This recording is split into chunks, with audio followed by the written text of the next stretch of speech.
Hello and welcome back to my channel What If Deku 2.0. Join us as we delve into the realms of fanfiction and fantasy, bringing you the best stories and discussions. Today we're kicking off part 13 of our series, What If Deku Became the Villain Emperor? If you enjoy this video, please give it a like and subscribe for more content in the future. The author of this story is DekuVerse from Archive of Our Own. All the relevant links are in the description. Feel free to say hello to the author on their profile. Now let's dive into the fanfic. Slowly but surely the rest of the students started to trickle in after the first trio whom were doing their own thing.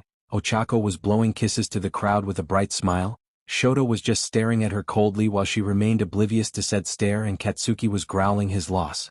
Momo came in next in what looked like rocket boots, followed by Kyoka who was panting heavily, then Tenya whose engines were smoking black, obviously stalling. Each one had taken Shoto's ice path that he had conveniently left while chasing after Katsuki and Ochako. However, when the main group of students arrived at the minefield, it became a battle to see who would take the ice path. Quite a few opted to make their own paths instead of fighting over the ice path. The leading board chart was like this. First, Ochako Uraraka. Second, Katsuki Bakugo. Third, Shoto Todoroki. Fourth, Momo Yaoyorozu. Fifth, Kyoka Jiro. Sixth, Tenya Ida. Seventh, Toru Hagakure. Eighth, Itsuka Kendo. And so forth after those 8, going all the way to Yuga Aoyama who was at place 42nd and currently clutching his stomach in pain, obviously from overusing his quirk. Ochako glanced at the board to see everyone in the heroic department had made it into the top 42. The only other student that made it into the top 42 was someone named Mei Hatsum from the support department and 2 others from the support department. The top 42 will proceed on to the next round, announced Midnight, ignoring the complaints of mostly the general education students who hadn't made the cut. It is unfortunate if you didn't make the cut, but don't worry.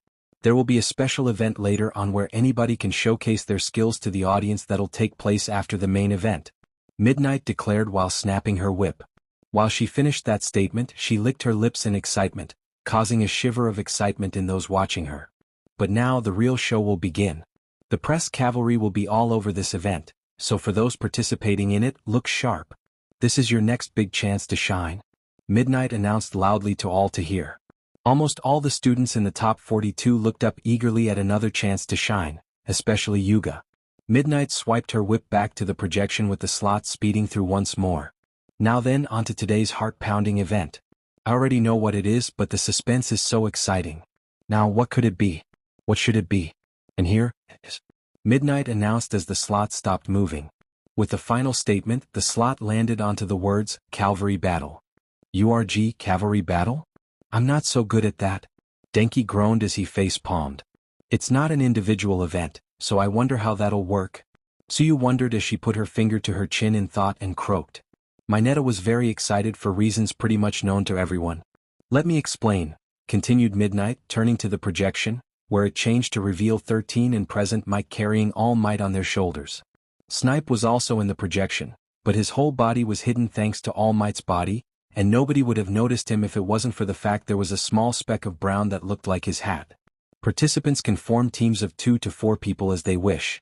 It's basically the same as a regular cavalry battle, but the one thing that's different is, based on the results of the last game, each person has been assigned a point value, Midnight announced loudly while snapping her whip. A point-based system like the entrance exam? That's simple enough to understand, mused Sato as he scratched the side of his head. In other words, each team is worth a different amount of points depending on who's on the team, hypothesized Ochako with a grin, realizing her team will have the highest points. That caused her to grin in excitement and competitiveness. Ah, I see, exclaimed Mina as she caught on to what was going on. That was simple enough and they would be doing the maths for her, which was neat. Midnight violently swiped her whip towards the ones talking. Don't say what I was planning to say before I say it. Let me speak or it's detention. Though I don't mind if the boys want to come. Midnight narrowed her eyes at the boys one by one. Before Mineta could get himself detention, Kyoka jammed her earphone jacks into his ears to shut him up. The boy vibrated for few seconds before he fell limp to the floor. Anyways, before you all get carried away, the points are assigned based on your placement in the obstacle course in increments of 5. So 42nd place will be 5 points, 41st 10 points, and so on. You can look up the board to see your own value. Midnight pointed to the value screen where everyone started looking for their point value. Sounds simple enough. Ochako thought with a bright smile as she looked towards first place to see her own name there. If my math is right, I should be worth 210 points. However, when she took a look at her name, all she saw were question marks next to her name, much to her confusion. What the heck? She checked Katsuki's point value and saw his was 205, which was correct for earning second place. Why didn't she get her first place point value correctly? However, there is a key exception to first place, announced Midnight, gaining everyone's attention, especially Ochako. Those at the top will suffer more. You'll hear this many times as you attend U.A. This is what plus ultra means. Ochako Uraraka, who placed first place in the qualifier, is worth 10 million points. Midnight announced to everyone, shocking them. As soon as she announced this, the question marks next to Ochako's name changed to reflect what Midnight had announced. She had 10 million points next to her name. The brunette had to blink a few times, rub her eyes and ears to make sure what she saw and heard wasn't a joke. After pinching herself, she looked up once more to see that indeed, she had a value of 10 million points next to her name, which caused her to sigh in exasperation. Oh, that can't be good. Ochako gulped as she looked around her, weary. As she expected, everyone's eyes were on her now, with bloodlust and brown in their eyes, hungry eyes. She could easily see what they were all thinking.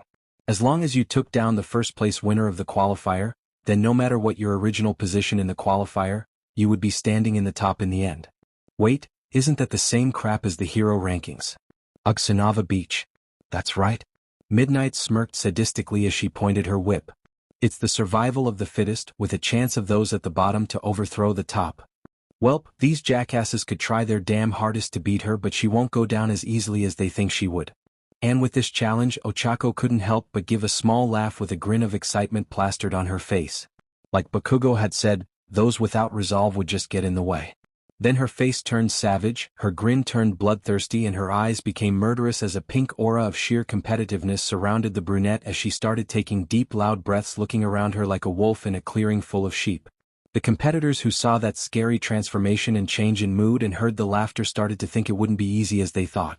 All people stepped on instinct, especially those in 1A, remembering exactly what happened last time she turned into this. Katsuki especially gulped and looked away, remembering the massive kicking he got from the battle-hungry brunette. Midnight smirked at Ochako's enthusiasm and competitiveness and chuckled in amusement. The R-rated heroine began explaining the rules of the game to everyone. The time limit is basically 15 minutes and no more than that. The points would be the total value of a team, which the rider must wear on his or her original headband on their head. Teams would try to steal each other's headbands to gain more points, and any stolen headbands had to be worn from the neck up. She also pointed out the obvious, that the more stolen headbands you had, the harder it would be to manage them all. But the most important rule of all was that unlike the original human cavalry battle, if a team's headband gets stolen or the team horse configuration crumbled, they weren't out of the game just yet. Instead, they could continue in the game in hopes of stealing the points back. And finally, quirks were allowed to be used as usual in this round, like all rounds of the sports festival, but they were forbidden to use attacks that forced people to fall on purpose, with the penalty of instant removal from the game if they do so. That caused Katsuki to scoff and look away in anger while others began to discuss the possible scenarios for this round. At a minimum, there would be 11 teams if everybody formed teams of 4 with one team of 2, or even 21 teams of 2. Now you have 15 minutes to build your teams. Start, announced Midnight while snapping her whip in the air. The competitors began to scramble around to create teams for the cavalry battle. Shoto walked to the first person he knew he would need for this round. Someone who could grant him one of the most important advantages he could get, and that is versatility. He walked to the raven-haired girl to ask her and politely tapped her on the shoulder. The action was enough to attract her attention as she turned to him with a curious, questioning look on her face. "Can I help you, Todoroki-san?" Yaoyorozu asked politely with a small smile on her face. Shoto nodded at her question before answering bluntly but still politely.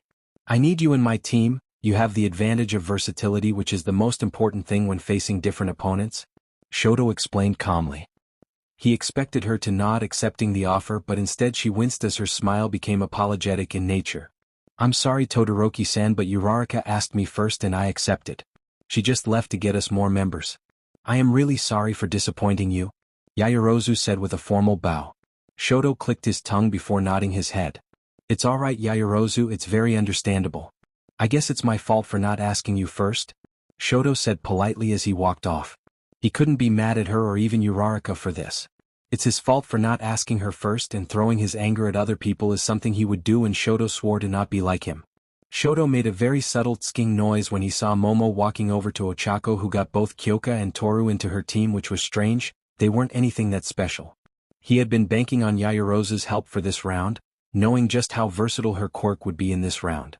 Now she was with Ochako, which made that 10 million point value a much harder task for him. What are we going to do now? You got a backup plan of the sorts? Asked Denki, who had teamed up with Shoto. Should we pursue a fourth? Asked Tenya, who had also teamed up with Shoto. He had thought about going with Uraraka for how skilled she was and their very close friendship, but decided against that path. He wanted to strike off on his own, and if he followed her he would never be able to grow. At least that's what he thought to himself.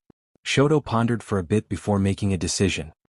He had a fourth member in mind and was about to turn towards the said target when a blur of pink hair suddenly cut in front of him, covering his view.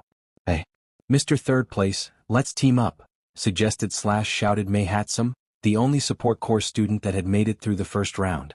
Shoto almost fell back in surprise at the sudden intrusion of his personal space, but regained balance quickly. I don't know you, but I'd like to be able to use your position, grinned Mei while bluntly stating her reasons. I'm Mei Hatsum from the support course. If I joined you, I'd receive a lot of attention. I would have gone for the first place guy and then the second place if that failed, to which it did. So you're the next target. I get a huge opportunity to show off my super cute little babies. Not to mention you're already famous, meaning a lot of eyes are already on you. With all that attention, those big support companies or even heroes will see my babies. Babies? Asked Denki in confusion and embarrassment as he scratched his cheek. Such a conversation like this is inappropriate, lectured Tenya, making a chopping motion once more. I don't think she means real human babies. Right? Sweat dropped Shoto. Let me show you my babies, grinned Mei as she crossed one of her arms over her body, her fingers grabbing the hem of her shirt before she began to lift up. Wait, panicked all three boys when she was lifting her shirt up. They did not want to know what she was doing, nor did they want to cause a scene. Someone could very easily misunderstand this scene and think that they were forcing her to show her body in order to join their team. She was quite busty for someone her age. Luckily, she had only lifted it up to her waist so she could grab a remote control before letting it fall down. I don't know whether to be thankful she didn't put a show or be angry for being jerked around or teased like that, muttered Denki in confusion. Such inappropriate thoughts, Kaminari-kun, scolded Tenya with his arm motions. Shoto was using his ice quirk to cool down his face, which he was sure had been burning. Sighed, this better be worth his time. Mei ignored them all as she pressed the button on her remote. Seconds later, a chest fell right in front of her from somewhere, where she opened it up to reveal a lot of gadgets and tools. The support course develops equipment that helps heroes deal with their quirks. I have a ton of babies, so I'm sure you'll be able to find one you like. Since I'm on your team, you'll be able to use all these without punishment, Mei explained excitedly. Shoto blinked before gazing down at all the items Mei had laid out for him. He had to admit that Mei and her equipment was a nice substitute for Momo and her quirk. Not as versatile, but suitable for what he had originally planned on having Momo do. As he gazed around, picking up a few of the items to closely observe them, he had an idea. How good are you on making items on the spot? Asked Shoto curiously as he eyed the pinkette, who blinked in surprise at the question. Depends on how complicated and interesting it's going to be, replied Mei with a large grin. If it's super boring, I'm not going to do it. Shoto whispered into her ear for a bit before standing back to see Mei grinning even wider, almost ear to ear. I can do that, cackled Mei happily before yanking a few gadgets that Denki and Tenya had been inspecting, who both yelled that they were still looking at the said items. I'm going to need those, and that, and this. She then pulled out wrenches, power tools and other items from somewhere before getting to work. Just need this part, don't need that. Mommy is going to sacrifice some of you babies to make a super baby. Don't worry my little darlings, you'll live on in my newest baby, cackled Mei as sparks began to fly. Am I the only one who's slightly disturbed by this? Whispered Denki to Tenya, both of having beads of sweat going down their foreheads. She is merely conveying her thoughts in a interesting manner, replied Tenya, trying to find justification for Mei's behavior, but finding it to be rather challenging. Let's just discuss our formation, sighed Shoto, ignoring the weird but definitely competent support engineer. I'll be the rider. Kaminari, you're on the left. Keep the enemies away with your electricity. Ida, you'll be in the front as the main source of mobility and physical defense. Hatsum will be on the right wing in charge of assisting with defense and movement. As soon as she finishes up what she's doing, Shoto said, glancing at the still cackling girl. I see. And you will be in charge of distracting and attacking others with your fire and ice, concluded Tenya with nod of his head. Shoto shook his head. In a fight, I will never use my fire, Shoto said with determination. It's your flames, brat? Tenya groaned. Shoto shook his head as he remembered what his brother told him when they met up in the early morning before he came. But his mom said. Shoto shook his head again and glanced at the stands to see his father standing towards the back, gazing at him with a scowl. Shoto growled as he turned his attention back to his team. F you endeavor, may karma inflict his divine wrath on you. Team up with me, shouted Sato eagerly. No Bakugo, team up with me, begged Mina with puppy eyes. Don't you want to team up with moi? Asked Aoyama while clutching his stomach in pain while trying to look cool. Bakugo found himself surrounded by his classmates who wanted to team up. Why the F are they all hogging on him? He wasn't that popular and his personality was shit without mentioning that they hated his guts, so why the F were they here? He kept staring at them blankly at them all for a bit before. I don't know what quirks you all have. Nor do I remember your names, barked out Katsuki. Bullshit, but he had to push some of them off, they were annoying for F's sake. The others looked at Katsuki in shock and awe on how self-absorbed Katsuki was as well as being annoyed. He seriously didn't know shit about them? What the hell? Even though his personality is like that, he still came in second and has 210 points. Taking into consideration of his all-purpose use quirk, it makes sense that he would be in demand, thought Toshinori with a sweat drop as he looked at Bakugo being glared at by everyone while he deadpanned carelessly. He is lying, he knows all about them. He is just pushing off the huge demand. Karma, who Toshinori has no idea why he was here sitting in his goddamn throne besides the rat who was sitting in an identical one. Toshinori would never be paid enough for this shit. So like all the slightly intimidated and subtly worried staff, he kept his distance and stayed silent. Oh? How do you know? Nedzu asked curiously, tilting his head to the side while sipping some tea. Easy, I know that idiot since childhood, much to my regret, and despite his personality and attitude he is extremely observant and intelligent. He already knows what he wants and who he wants, so by being annoying to all of them they would scatter off and he will pick who he desires for the team. Karma explained, surprising everyone. Fascinating, was all Nedzu said as he sipped more tea. May I know why are you here? Asked Vlad King with skeptical but intimidated look as he looked at the white-haired boy in a white suit. How many suits does he have? Sitting next to Nedzu casually. My daughter was employed by Nedzu for healing everyone in the tournament. I am here as her supervisor, replied Karma calmly with smile. Damn it, brat, be more respectful to others, shouted Mitsuki from the stands where they were sitting while Masaru was trying to calm her down once more. Honey, please don't move too much while still pregnant, Masaru said, exasperated, trying to keep his wife down. Yo, Bakugo, shouted Ijiru as he inserted himself into the conversation as some of their classmates left. Team up with me. I thought about going with Todoroki, but his cold shoulder made me think otherwise. Shitty hair, greeted Bakugo when he saw Ijiru, not even trying to guess his name. What? I'm Kirishima. At least try to remember, especially since we teamed up in the training few times. Plus, my hair's not that different from yours, exclaimed Ijiru, pointing at Katsuki's own hair with an exasperated expression. Least mine's natural and epic, unlike yours, snarked Katsuki with a smirk. There was no venom to his words, just evident amusement. Ijiru ignored that as he pushed forward and kept listing his reasons and arguments. You're gonna be the rider, yeah? Then you'll want a front horse that can handle the recoil from your explosions. Just who is able to do that? Someone with guts, replied Katsuki with a bored look on his face, but he knew where this was going. No? Well yeah, that works, but I'm talking about me with my hardening quirk. I can be the horse that never wavers. You're gunning for that 10 million points, aren't you? Ijiru asked with a grin. Katsuki blinked before giving a huge smirk.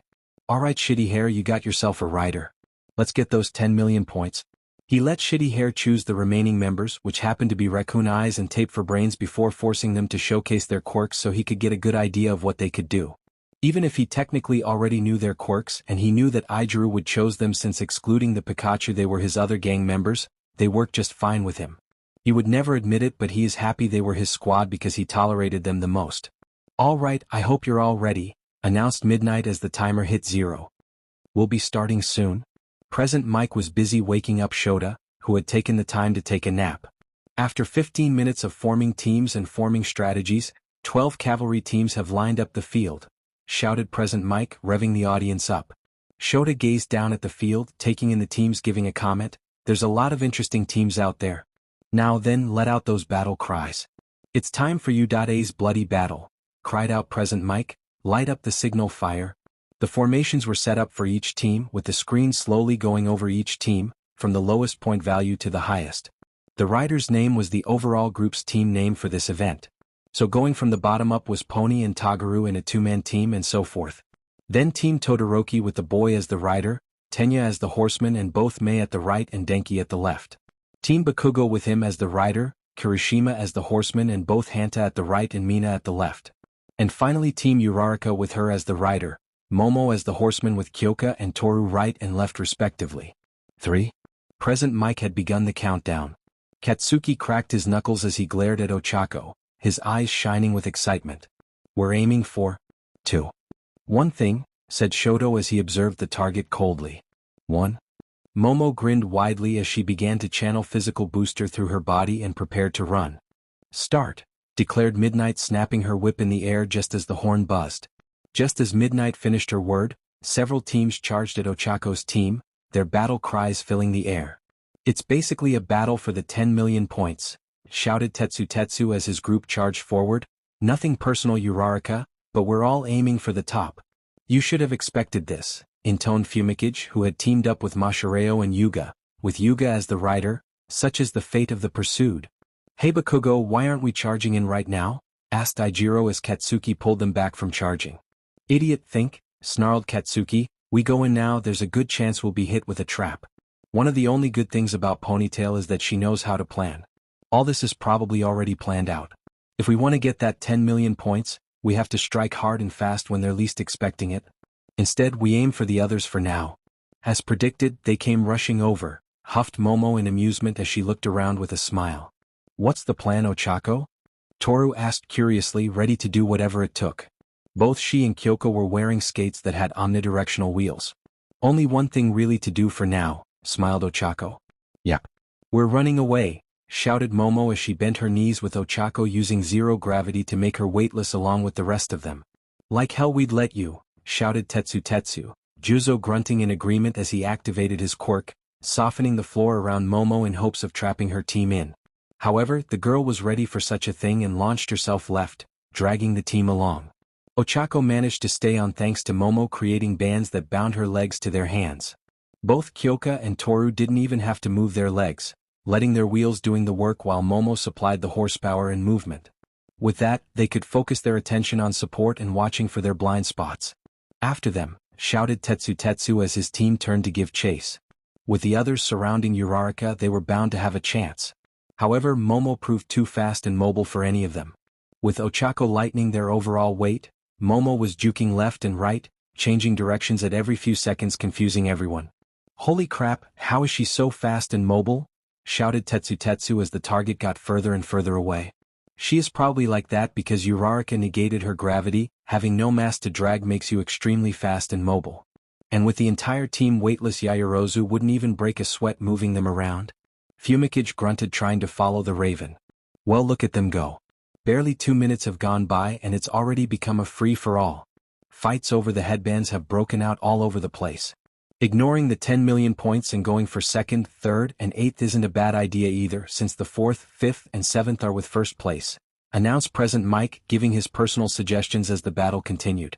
Team Uraraka proves to be elusive, with Uraraka using her quirk to make them weightless to make moving extremely easy, and with them being very fit their speed would increase exponentially, nodded Shoyuta as he watched the scene proudly. Ha ha ha, fighting? No, this is a one-sided pillage, laughed a voice, causing Ochako to glance towards the source. Momo blinked in confusion as she saw Shoji running towards them, seemingly all alone. Her eyes narrowed in suspicion at this, not to mention Shoji had his dupli arms up, covering his backside. As Momo took a step forward, she heard Kyoka cry out, "Now!" followed by a glove from Toru and intercepting her step, confusing her, followed by the sound of something being squished. Momo quickly lifted his foot up. She quickly looked around to see several more lying about already. That's Mineta's quirk, blinked Momo, thanking Toru for stopping him, but from where? Over here. Ladies, laughed Mineta from inside Shoji's arm cave, peeking out from the hole. I'm guessing that's allowed? Asked Ochako, warily watching her surroundings. It is, clarified Midnight with a grin. They are using Shoji's quirk to keep the headbands safe. Mineta faded back into the dark pit as if to make room. Seconds later, a tongue lashed out from inside, almost snagging Ochako's headband. She was able to dodge it with her reflexes, watching the tongue shoot past her head. As expected from you, Ochako-chan, you are extremely fast and your reflexes are great, commented Tsuyu from within the cave, showing that Shoji was carrying both of them while running at full speed. Quite impressive. With that, the girls leaped up into the air, easily clearing over Shoji as well as surprising them and the team behind them that had been trying to sneak up on them.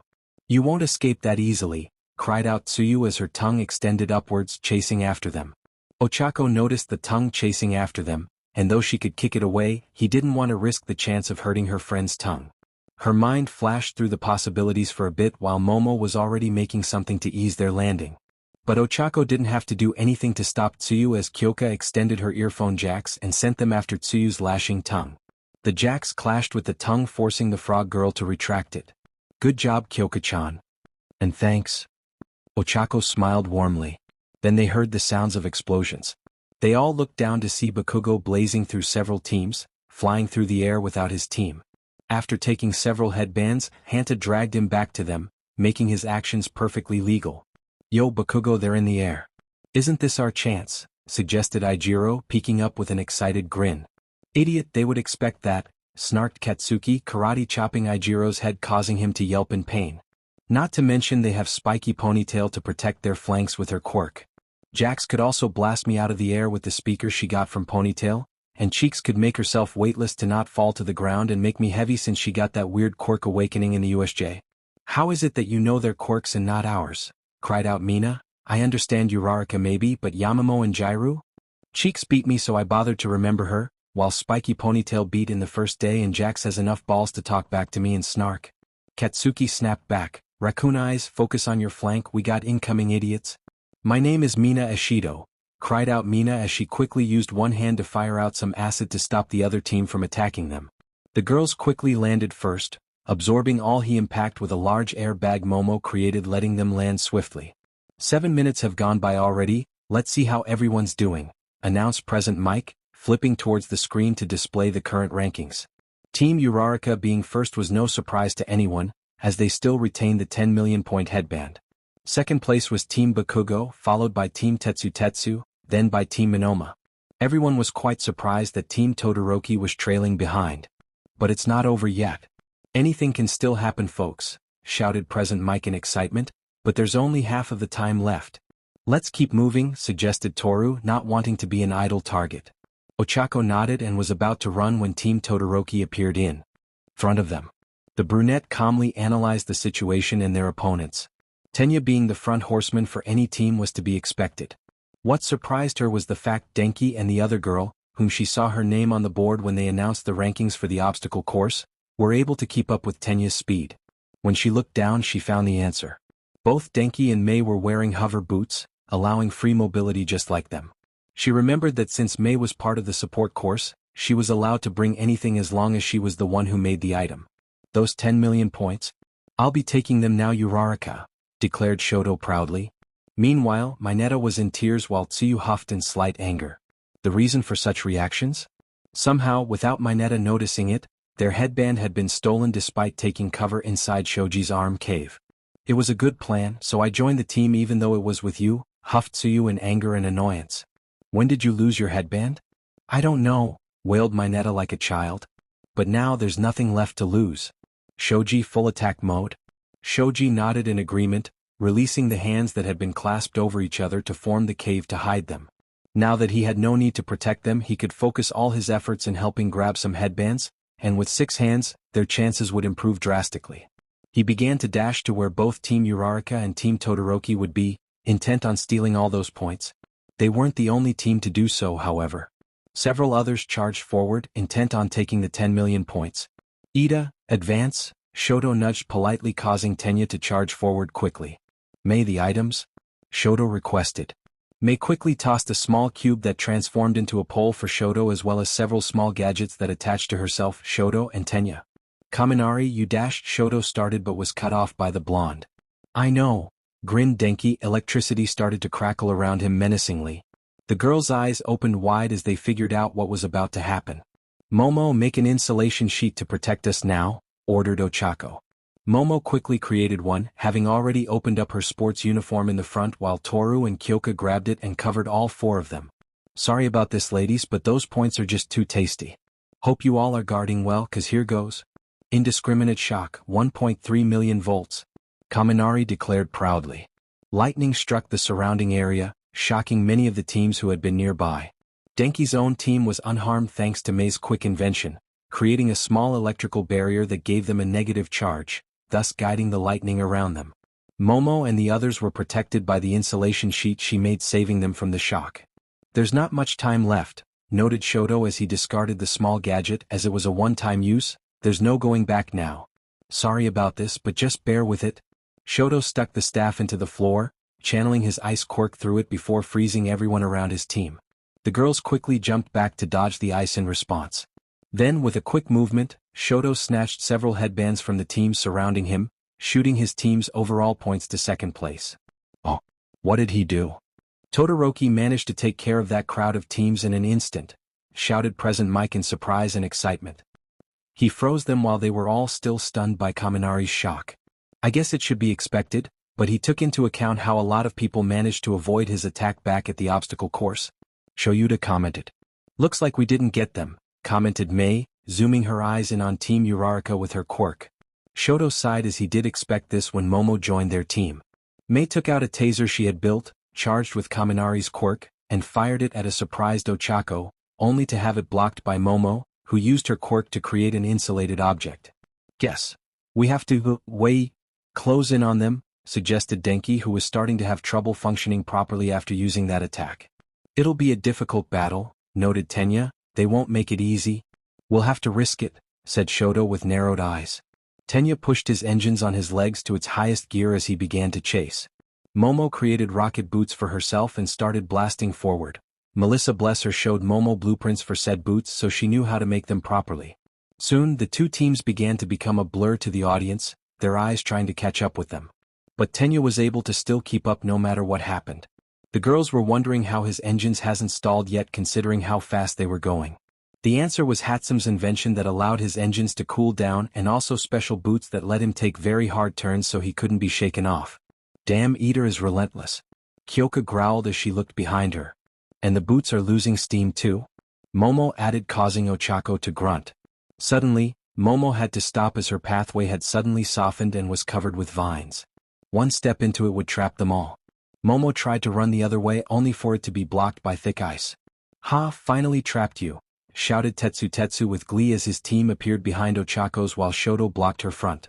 "It's over for you," stated Shoto as he prepared to attack. "Oh, it looks like Team Uraraka is trapped. How will they get out of this predicament now?" said Present Mike with excitement. Ochako looked around calmly and analyzed the situation. What would Deku-sama do? She grinned before barking an order. "Yamamo smoke bombs?" Ochako declared proudly and loudly. Momo quickly created then dropped the smoke bombs on the ground, concealing them with thick smoke screen that covered a lot of space.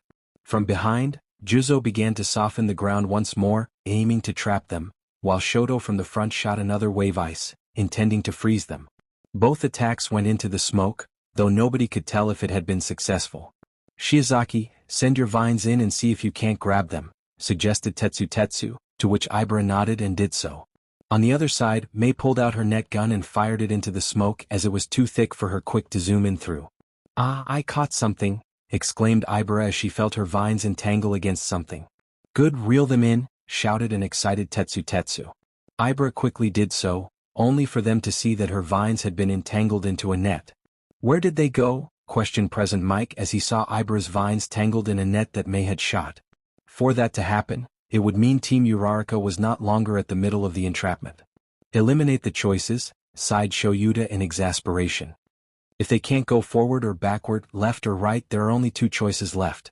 Though one of them is quite impossible, the other isn't. If they didn't go underground, then—" The tired hero trailed off suddenly. "Up in the air," shouted an audience member as he pointed up for them to look upwards. Everyone quickly did so to see the team of 4 girls flying in the air with now Ochako wearing a jetpack.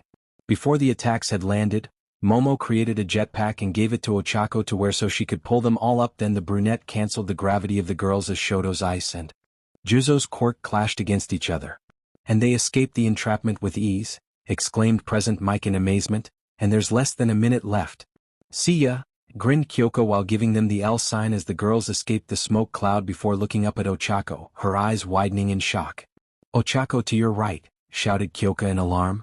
Ochako quickly turned, but it was too late. Katsuki Bakugo was already too close to them to do anything, his arm already stretched out to grab her headband.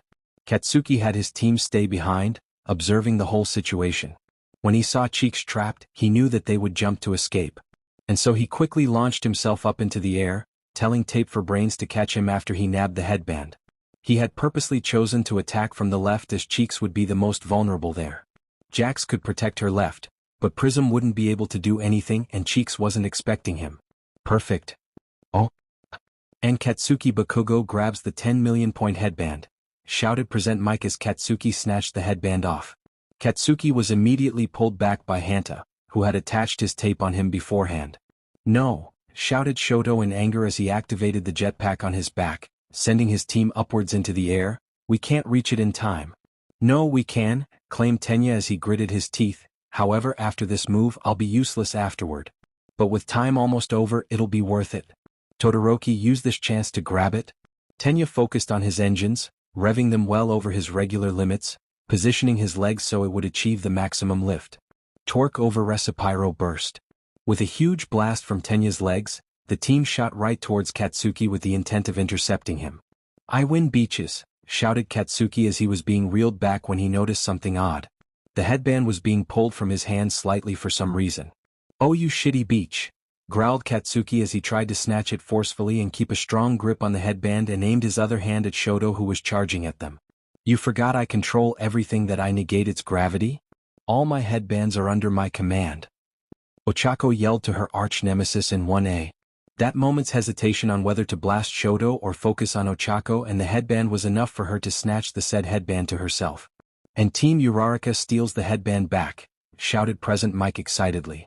Katsuki had to blast himself downwards to avoid a collision with Team Todoroki, who was desperately changing directions to Team Uraraka now.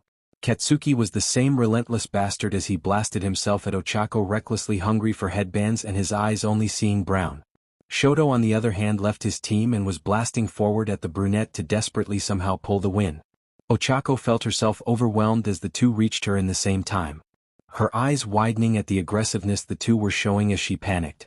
Give hat headband. They both shouted aggressively. Katsuki preparing a big explosion while Shoto's left side instantly burst in flames. That startled her even more. Kaboom. Red vines of energy traveled down Ochako's arm, increasing her power as she on instinct from surprise and powered up to full strength.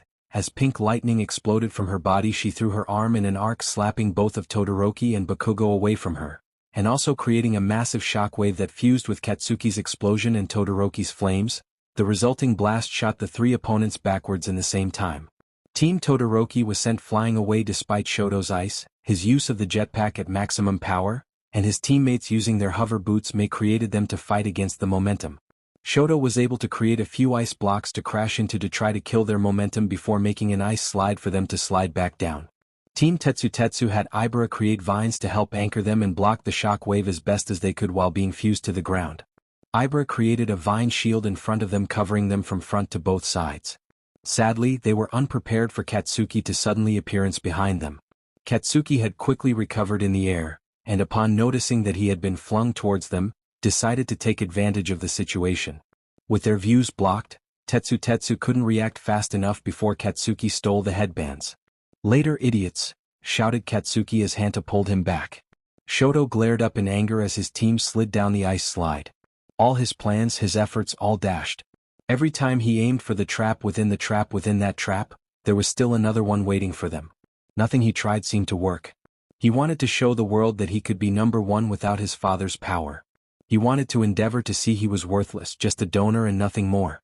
Uraraka, you dare make me look like a fool in front of everyone? In front of my shitty father? Don't you dare think this is over yet? Shoto thought in outrage.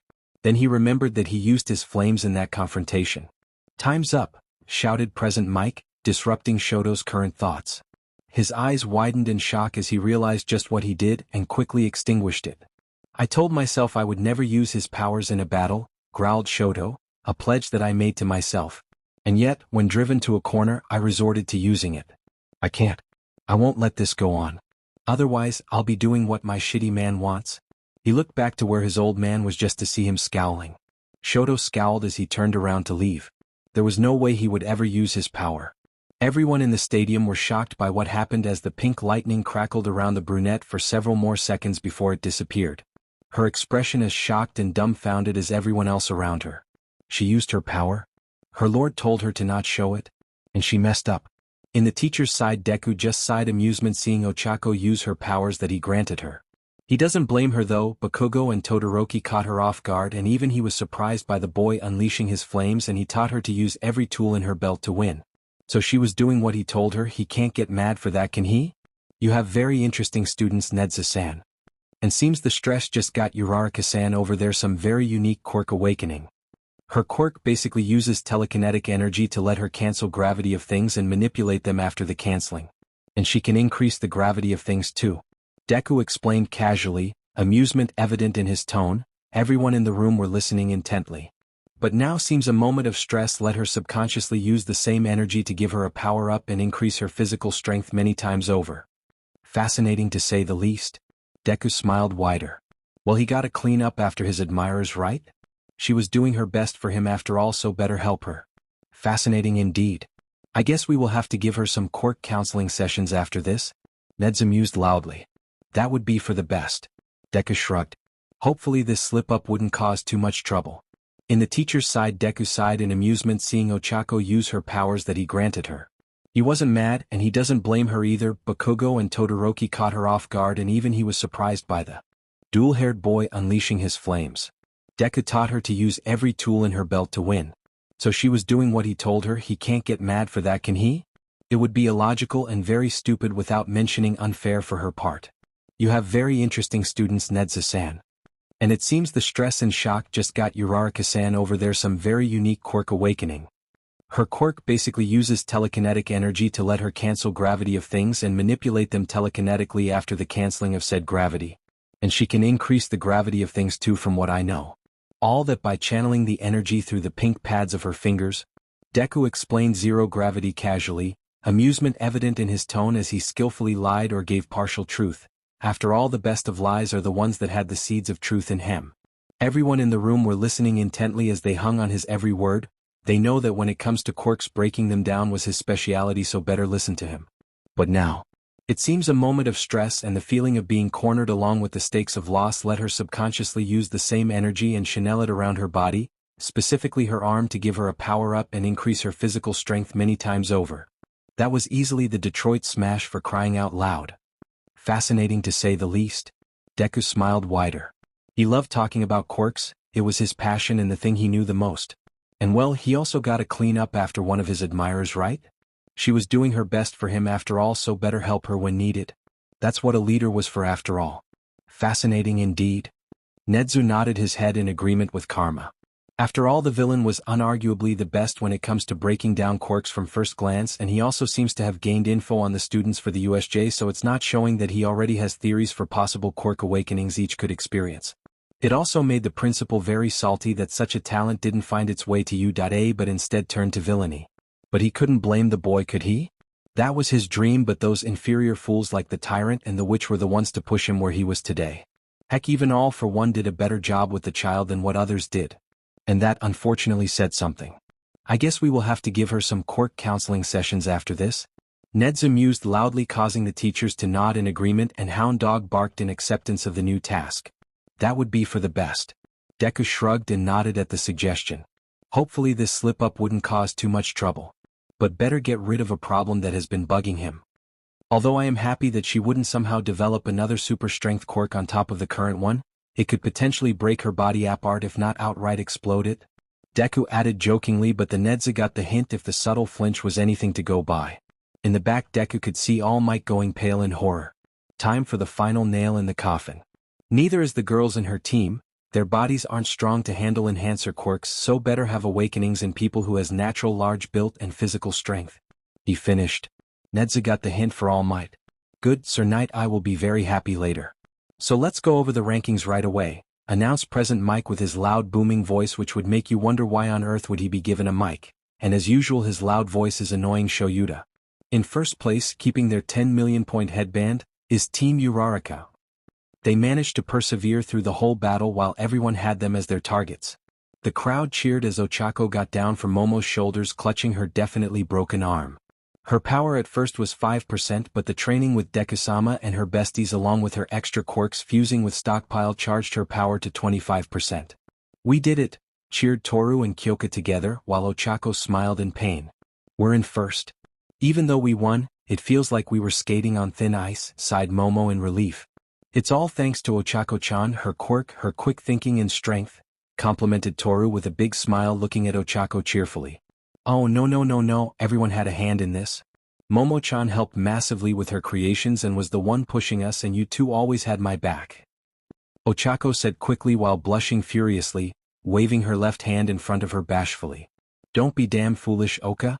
Kyoka smirked as she gave her a playful flick to the head. If it wasn't for your zero gravity and quick-witted plans, we'd have been easily trapped from the start. Indeed, nodded Momo, without you we truly would not have won. Although maybe you should go see Recovery Girl because your arm doesn't look so great. Toru added looking worried as Ochako clutched her surely broken arm. Yeah, I really should. Ochako agreed. Second place with an explosive finish is Team Bakugo. Leave it to the explosive boy to snatch up so many points in one go. Mike shouted through his mic excitedly and Shota groaned. Man, we were so close too, sighed Mina, waving her hands in complaint. Well, second place isn't that bad, shrugged Hanta. All's well that ends well. Do you really think that's how he feels? Asked Ijiro with a deadpan voice pointing to their rider. Shit. Damn it cheeks you crafty beach. I'll kill you. Katsuki yelled at the top of his lungs. Fuwu dash. Clunk. Before Katsuki could let off a huge F-bomb, he was hit by a large soda cup full of ice from very far away. I told you not to cuss that loud in public, you damn brat, shouted Mitsuki from the stands showing that she had thrown the cup. Which was impressive for a pregnant woman with no muscles showing. Damn it you old hag, that hurt, howled Katsuki as he glared at his old hag in the stands. Where the hell did she get the strength for that shot anyways? It had better hurt you little shit, now stop distracting everyone with your loud beaching you brat. Mitsuki shot back while waving her fist threateningly. Okay, continuing on, shouted Present Mike as if there had been no interruptions, but he had a very visible sweat drop and so did Eraserhead. In third place Team Todoroki. The others on his team looked relieved, having made it to the top 4 teams, but Todoroki himself was displeased. In fact, he was outright livid. Sorry? Even with my trump card, I wasn't able to pursue our goal. Despite speed being my specialty, I could not catch up to them, apologized Tenya with a deep bow. He really felt terrible for not getting them to the win. And he glanced worriedly at Uraraka clutching her arm like it was broken. Man, don't sway it, said Denki, currently still in dumb mode though he was slightly recovering from it. Indeed, my babies were shown to everyone, cheered May happily as she looked at her gadgets. So, are you interested in my babies? I admit, your gear did help me a lot, admitted Tenya as he fully stood up and smiled earnestly. Perhaps after the sports festival we could discuss more about it. That made the inventor beam happily at him as she grabbed his hand and shook it vigorously. Tenya blushed and shot an annoyed glare at Denki who was chuckling in amusement. Endeavor looked at his rebellious son with displeasure. Shoto should have and would have gotten. First if he wasn't so stubborn on not using the other half of his quirk. Sooner or later he would see it his way. That was his why he was born, to surpass All Might and become the #1 hero in his stead. And finally in fourth place it's Team Aoya? No wait, it's Team Minoma? When did you come from behind? Present Mike looked confused as he stared at the blonde. Minoma grinned as he twirled the stolen headbands on his fingers while Aoyama, Fumikage, and Mashareo looked confused and depressed. Thanks for the donation, you are not so bad after all 1A, said Minoma lightly before walking away with a smirk on his face. The first 4 teams will be moving on to the final event. Now that the second round is over, we'll be taking a 1-hour break for lunch to let those teams recharge, as well as give us all a chance to stretch our legs. The afternoon festivities will start right after lunch, so don't miss out. Present Mike exclaimed before looking at his friend. Hey Eraserhead, let's grab some food. I'm taking a nap, replied Eraserhead as he curled up in his sleeping bag that he had brought over. An hour's worth of nap wasn't something he was going to miss. Even if he felt rested since he slept with Emmy yesterday, he wasn't missing the chance for some rest. Huh. Fine, I'll bring something over for you to munch on later, sighed President Mike as he left for the cafeteria to eat something.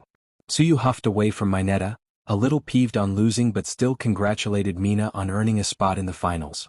I was only added in to deal with Todoroki's ice, and upon Kirishima's insistence, I don't think I'd even match up to their strength. Not to mention I barely felt like I did anything, sighed Mina in disappointment. Hey, the fact you didn't need to do anything meant that we were just too damn strong, cheered Ijiro, clapping Mina's back. Don't feel down. You did well, you still covered up for us raccoon eyes. Bakugo said quickly as he passed by them on his way to the cafeteria. That got everyone to stare after him in disbelief. Guess he is changing, huh? Denki said in bafflement, not believing Bakugo of all people consoled her. Mina just smiled widely as she stared at Bakugo's retreating back. You were right, Kiri. Everyone deserves a second chance. Maybe we should try to befriend him after all, since he was much nicer since the USJ. Mina said with grin, and Kirishima nodded. I think that, if we stick with him and help him, he would end up a very great guy. He just needs to learn how to be a friend instead of a top dog. Kirishima agreed with them. Ida, that last move was so sneaky, huffed Toru as she was walking with Tenya, and Momo and Kyoka along with Tsuyu went super fast at that last second. So unfair. It had nothing to do with fairness. I merely wanted to present a challenge against you and Uraraka, but despite that, she went above and beyond all of us. I admit, even with all the support gear I had, it took all my concentration just to follow you with Yairo's specially made boots mixed with Uraraka's zero gravity. You were truly astounding. Where is Uraraka? Asked Tsuyu, noticing that Ochako wasn't with them. She went to Recovery Girl to be healed? Toru said grimly. Her arm got broken after whatever that super strength was. It was too much for her. I hope she is alright. That would end her participating in the festival, which would be bitter considering how well she was doing and how hard she worked. Tenya said with a shake of his head. She will be fine. I saw the little unicorn with Recovery Girl this morning. You remember how she healed us no problem, right? Kyoka asked with a smirk before they all shivered, remembering the beating they got from Karma's kids. I can't believe it, dearie, manifesting super strength out of the blue like this. And so much that your own arm broke. I hope you would be careful until you get the hand of it. Recovery Girl said with a smile as she looked at her apprentice easily reversing the damage with her quirk. Yes, Ms. Uraraka, be careful in the finals. Don't use this new feature to your quirk if you think you'd get hurt. Winning doesn't deserve breaking your body. Eri lectured with small frown as Ochako flexed her arm and rolled her shoulder. Thank you, Eri-chan. I don't feel a thing. Although you're right, it was too much for me to handle, which caused my arm to break. Ochako apologized bashfully. Eri just smiled. That's okay. It happened randomly, it's not your fault. But if you insist on using your new power, try to only use an amount your body could handle, while instead of forcing he power into a limb, let it flow through your body like my papa does with his quirk. That should decrease he strain. Eri suggested, earning surprised looks from the two others in the room.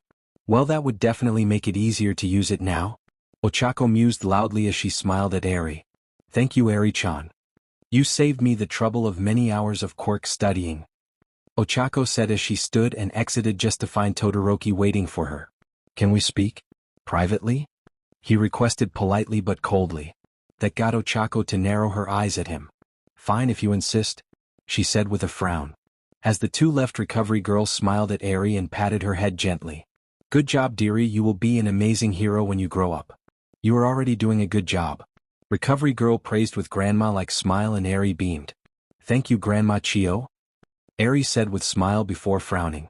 Although I hope nobody gets too hurt and use my quirk as an excuse for getting reckless. The little unicorn said with frown, and Recovery Girl smiled wider. You're learning, dearie?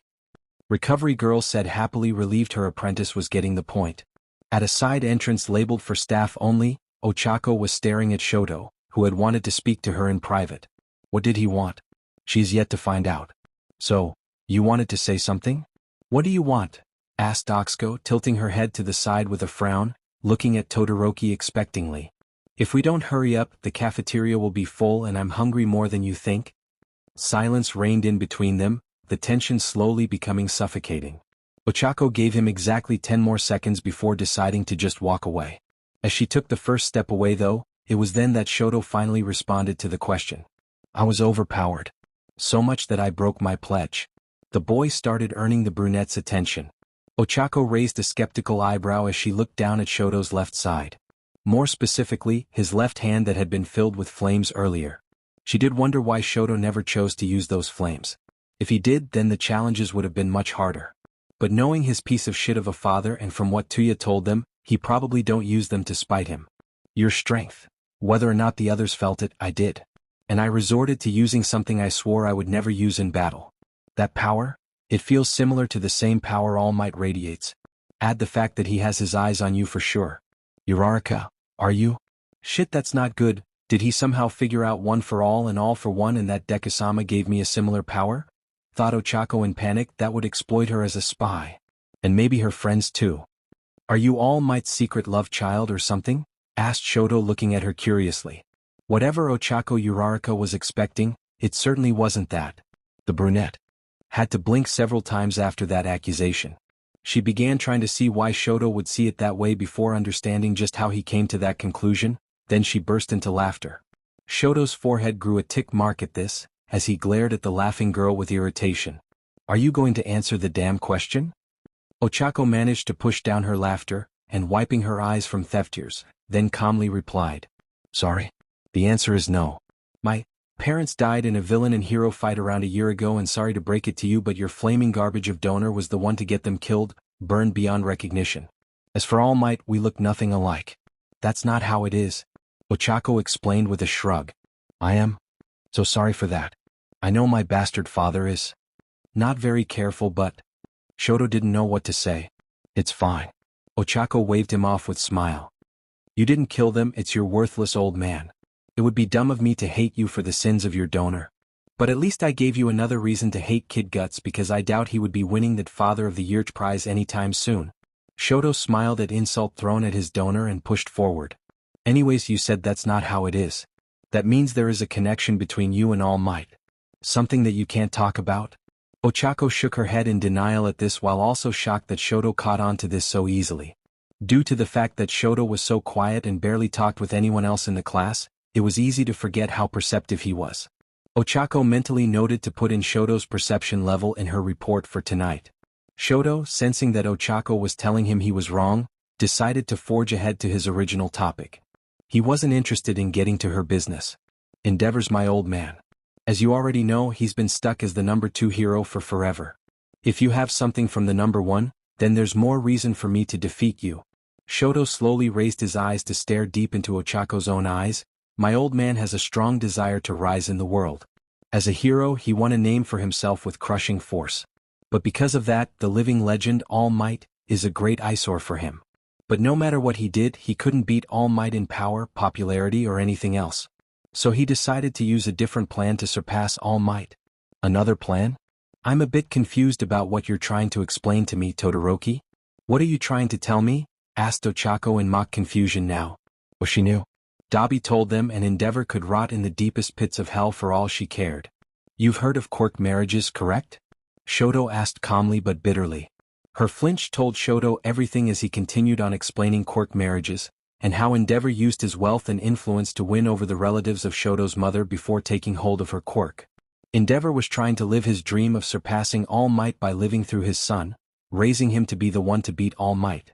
I'll never be that scum's tool, scowled Shoto in disgust. In my memories, my mother was always crying because of him. I hate him so much. Ochako stared at the bitter and hateful boy for few seconds, remembering herself, how angry and spiteful she was after the death of her parents. How lonely she felt when they were gone, how only Akane was her only source of comfort until she left into the bar, where she met her leader and her friends. Going there was the best thing that ever happened to her. Your left side is unsightly, that's what my mother said as she poured boiling water on my face, Shoto said with a sad look on his face. She shook at that image as Shoto raised his hand to the scar on his face. The scar which his mother had caused. She couldn't imagine her own mother doing the same thing. It was horrible, curse you Endeavor. No wonder Dabi hated him so much. He was a monster. In short, I'm aiming to beat you for my own personal reasons. I won't use his quirk, or rather I'll completely reject him by winning first place without using it, Shoto declared with determination. Shoto's eyes were filled with coldness and hatred as he made this vow. She couldn't help but see just how vast the world was. While she suffered for being poor and then losing her family, Shoto suffered because of it and the meaning behind that family to his donor. Even with her understanding his suffering, they were still different. Shoto sighed as he was finished and began to walk away.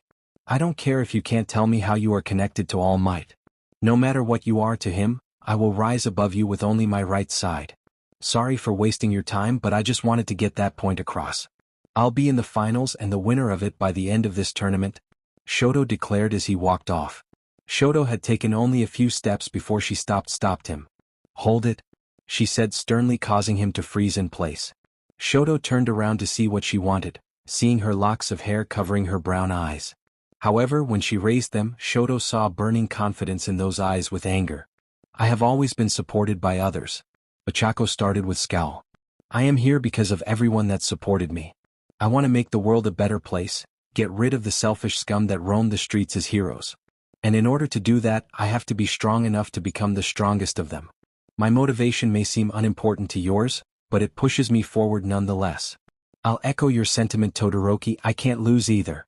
I have a goal to reach and you won't stop me. Your story is sad, but it won't make me roll over for you. And I can say this with confidence, every one of us in the heroics course in the finals wants to be number one too.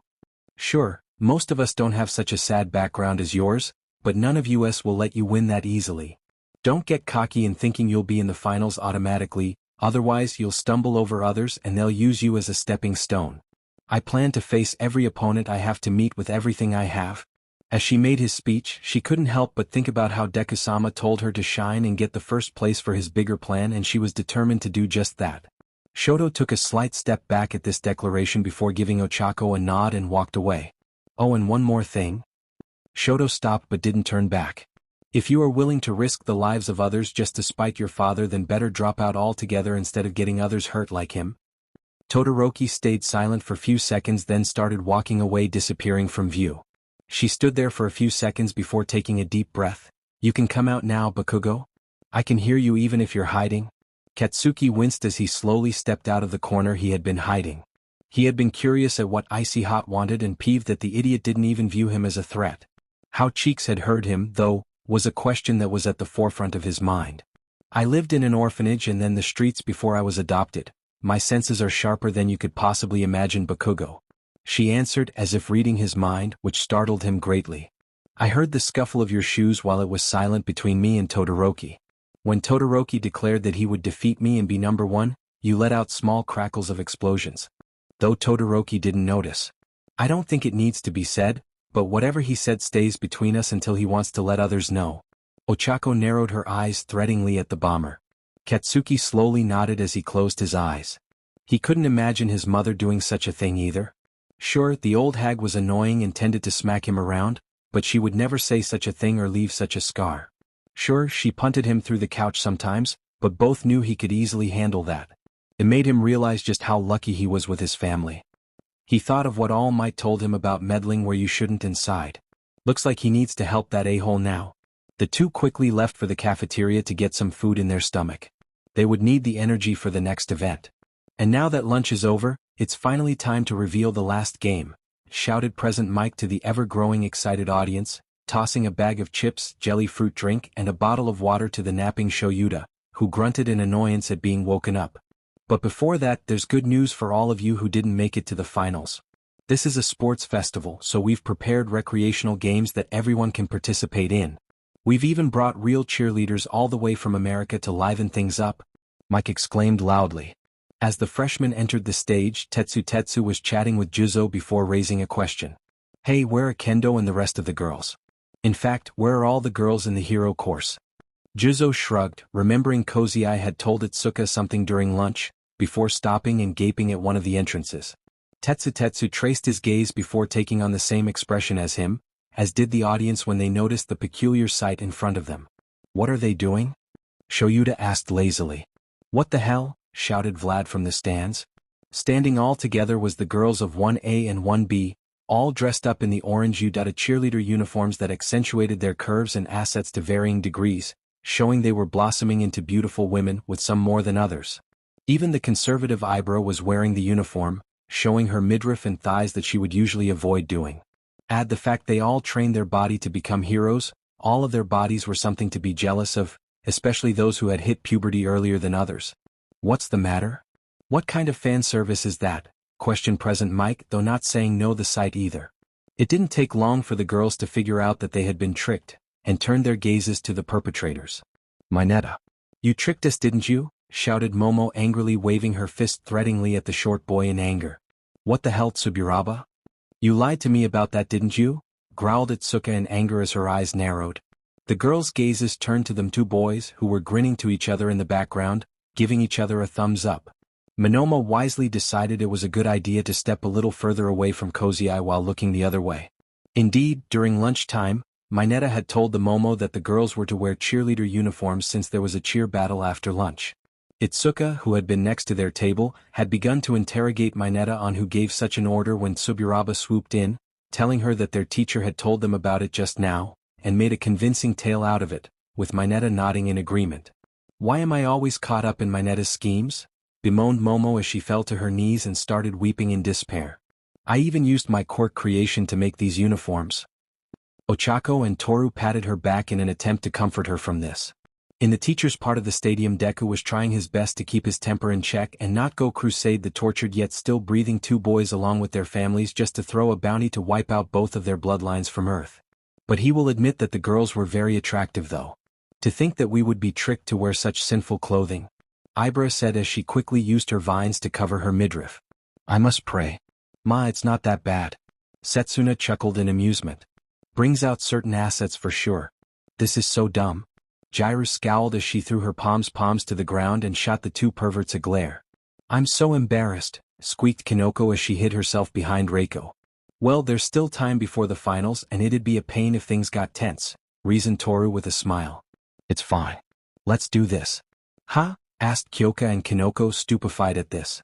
Yeah, plus it's not like most of us have anything else to do, grinned Setsuna, plus we can still show off with this. Come on girls, let me hear those cheers. Yay, said Yui, raising her pom-poms with minimal shaking, her expression never changing. Oh shit, looks like the idiots are paying for their crimes sooner than we thought. Who said Shigaraki was the only person that brings karma to the world? Tsuyu said with smirk. That got the girls to perk up and look at Mineta and Kozai just to smile in true evil and sadism. Mineta and Kozai looked at the girls confused before they felt intense bloodlust and anger behind them.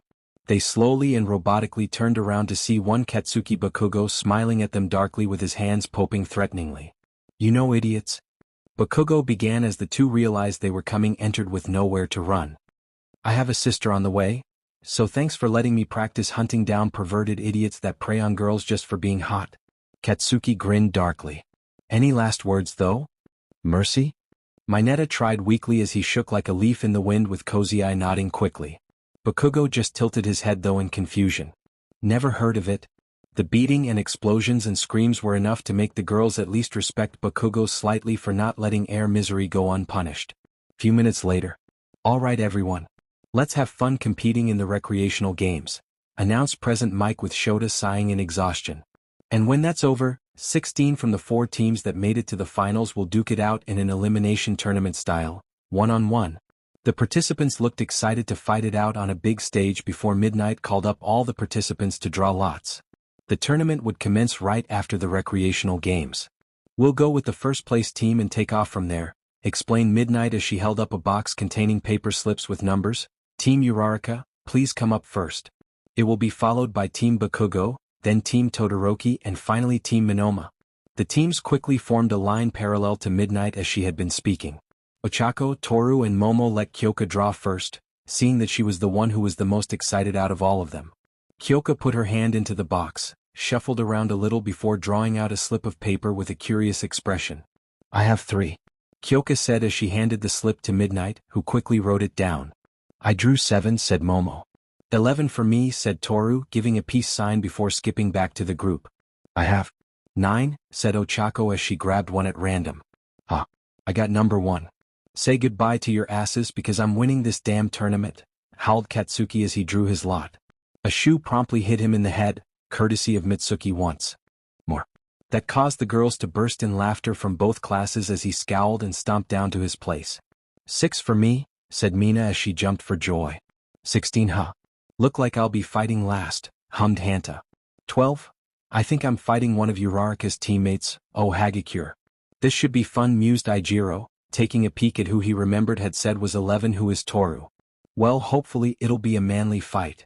At least it's not a world where I had to fight someone with a similar quirk like mine. In the multiverse, a few Tetsutetsus sneezed before wondering who was talking about him. He didn't have time to think about it as he was going to be fighting against someone with a hardening quirk. Back to this universe. 5, said Shoto curtly, causing Mina to slump in depression, using Ijiro to hold her up. 13 for me.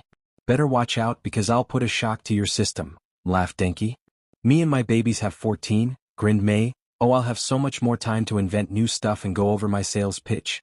Mei looked over to her opponent before giving off an even bigger smile, which slightly scared Denki. Number 4, which means I'll be in the second match, concluded Tenya. 2. Well shit, I get the idiot recovery girl and Karma's daughter almost refused to heal me after that prick sent me to the emergency room, and the girls seemed to like him for it, slumped Cozy Eye and moaned in despair. Man was hoping to fight one of the girls. Not like there's many left to choose from, shrugged Sun before looking at his number. Oh, number 8. Looks like I get to fight the only remaining girl that was available. Switch with me, begged Cozy Eye, leading to a small skirmish between the two competitors, but Sun wasn't budging. Go ahead, gestured Monoma to Kendo. Kendo looked at him to see who would draw the next lot. 15, reported Kendo with a smile, realizing that she would be in the last match. She glanced at the only other remaining slot and winced, realizing just who Monoma would be going up against. Well, better him than me, sighed Kendo. The other slot open was someone she didn't really want to fight against so early. And the last choice is 10. Just how I wanted it, declared Monoma, grinning as he glared at Ochako. Present Mike coughed for a second before he began his announcement. All right, the numbers have been drawn. First up will be Dash.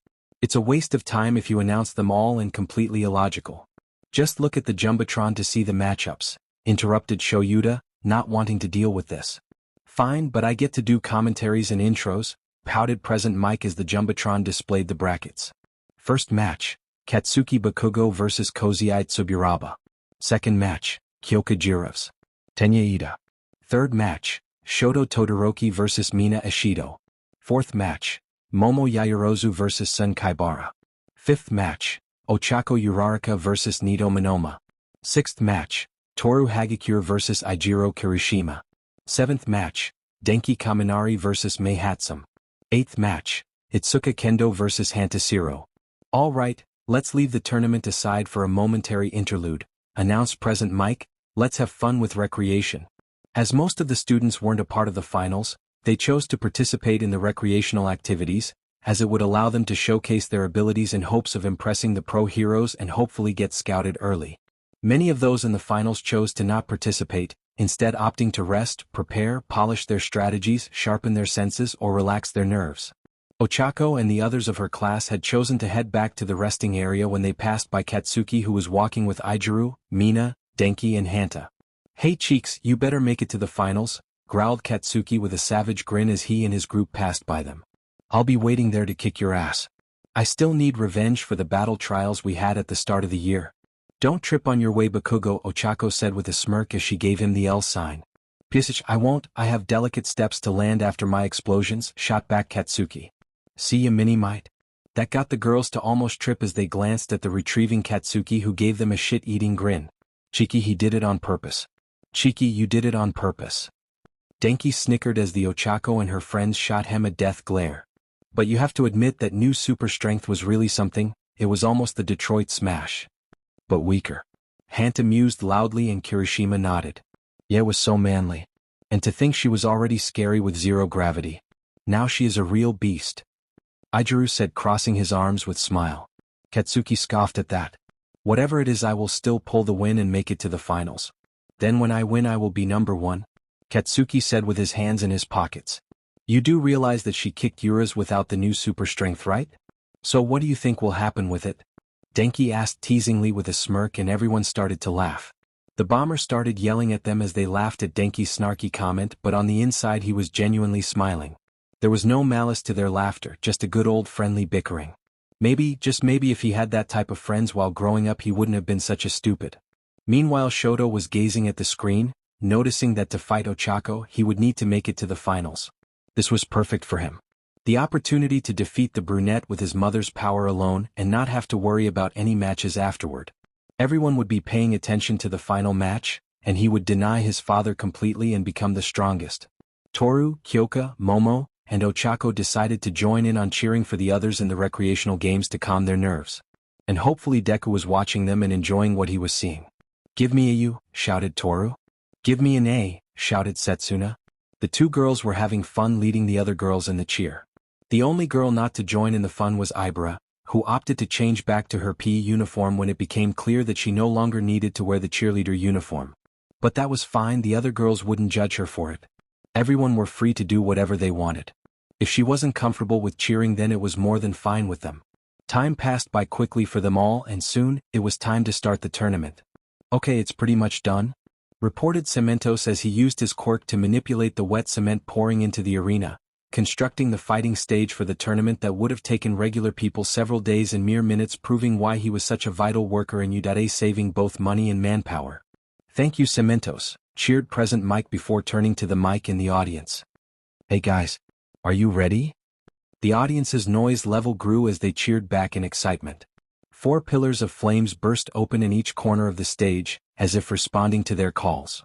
"Now I want to remind our dear competitors that this is a tournament televised through the whole world, so better make a great show. So throw your worst at each other, make a bloody battle. Break some bones if needed." Present Mike was getting hyped up until the door was swung open, revealing a pissed-off unicorn. "A little listener. Where did you get that bat? Oh no, please mercy, oish my shins." Present Mike screamed as the sound of something snapping was heard through he mic and accompanied by Shuda's laughter.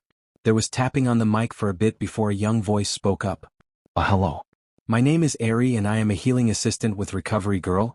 I would like to politely ask the honorable competitors to be careful in their matches and not go too far. This is a sports festival, not a war zone. Please, winning is not that nice if you are too hurt to enjoy it.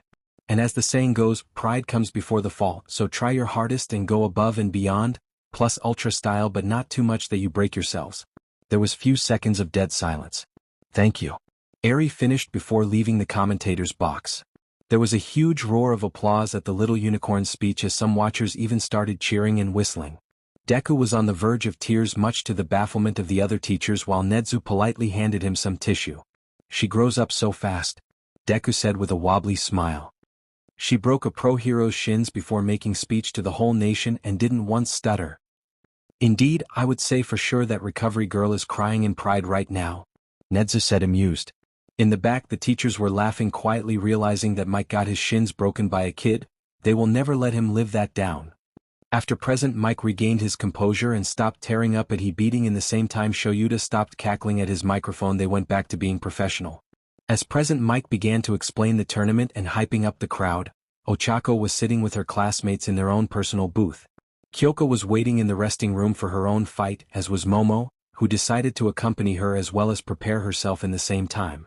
So she stayed with Toru, Mina and Tsuyu as the 4 of them chatted happily about whatever topic came to mind. Now then, the event that you've been waiting for. For the first match of the tournament, entering from the west side, it's a boy who's been somewhat famous in middle school. But he has a face that's not like a regular person. From the hero course, it's the boy who loves to blow stuff up, Katsuki Bakugo. "What was that about my face, you Empire State-haired jackass?" shouted Katsuki in outrage, shooting a glare at Present Mike with a middle finger. Just to receive a bowl of popcorn at the face courtesy of one Mitsuki Bakugo. And his opponent, also from the hero course, Kozai Tsuburaba. He's also one to blows hard, but in a different sense, Mike declared, ignoring the fact that a student was flipping him off and cussing at him. Midnight took over, explaining the rules of the fight and how the fight ended if one of the fighters couldn't move, was out of bounds, or gave up. She, along with Cementos, would be the judges of the fight. "Karo, so who do you think will win?" asked Tsuyu, tilting her head cutely to the side as she looked at Ochako curiously. "Probably Bakugo, his strength is no joke," admitted Ochako with sigh. She was starting to less hate the Bomberanian since the USJ, since he seemed to be shaping up into a less despicable person. "And begin," shouted Midnight flamboyantly while snapping her whip in the air. Katsuki immediately fired a blast at Kozai, who blocked it with his quirk, creating a wall of solid air to block the attack. "Ha, thought you could get me with one attack?" mocked Kozai, narrowing his eyes to find Katsuki in the explosion. Nah, that was just a distraction, whispered Katsuki from his left. Kozai's eyes widened in shock and turned, quickly creating a wall on his left. However, Katsuki was much more cunning than that. Right as Kozai created the wall, Katsuki used his quirk to maneuver above him and landed right behind him, his hands pointed at Kozai. Later Pervy Jackson, snarled Katsuki as he blasted Kozai right through his solid air wall and out of bounds. And the winner is Katsuki Bakugo, announced Midnight. What an explosive way to start off the match. In just a few moves, Katsuki Bakugo sends his opponent flying out of the ring.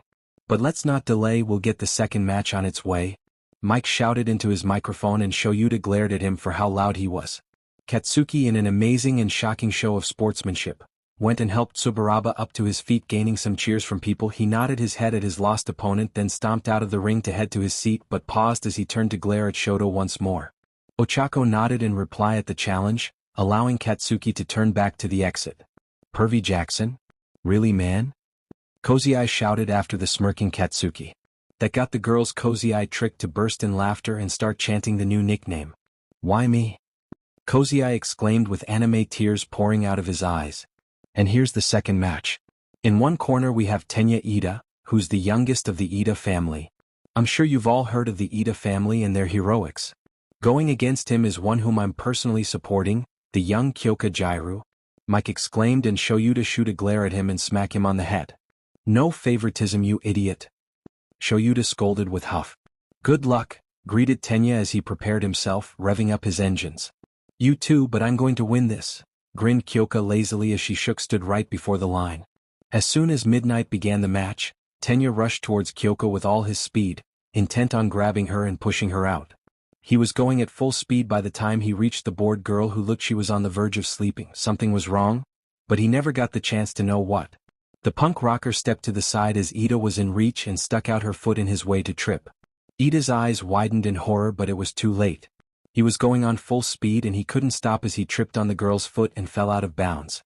There was some heavy silence for a few seconds, as no one knew what to say. In the dead silence, two maniacal laughters could be clearly heard. It made a shiver go down everyone's spines. Meanwhile, in the teachers' part of the stadium, Deku and Nedzu were losing their shit, cackling manically at the so easy win. Akem's razor, Nedzu. The simplest answer is the correct one. Deku wheezed slightly as he almost dropped his mug of coffee. Nedzu wasn't doing any better as he was cackling manically so bad his tea was slouching out. Indeed. Why go for a flashy battle while you got the simple tricks? The teachers were scared shitless as the two laughed together like old buddies. Ida. Out of bounds, declared Midnight, still baffled by what happened. Tenya blinked before looking down to realize that he had been fooled out of bounds by the oldest trick in the book. Kyoka just giggled to herself before walking to the boy.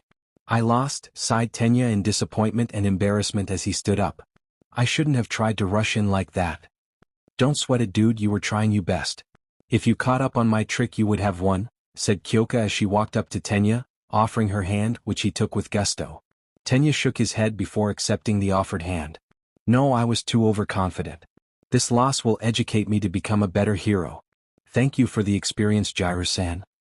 The two left to rejoin the other at the bleachers. Shoto was walking towards the arena for his match, taking a leisurely pace and turning around a corner until he saw just who was waiting for him. You're in my way, stated Shoto frostily to the figure before walking once more to get past him. Why the hell? Can't this guy disappear from the face of the earth already? And why on earth didn't Karma murder him yet?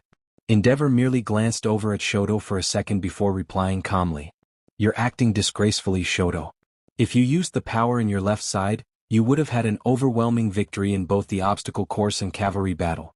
Endeavor said with a frown as he looked at his youngest son in disappointment. Endeavor began ranting about how he had a duty to surpass All Might, how different he was from his siblings, and that he was his greatest masterpiece.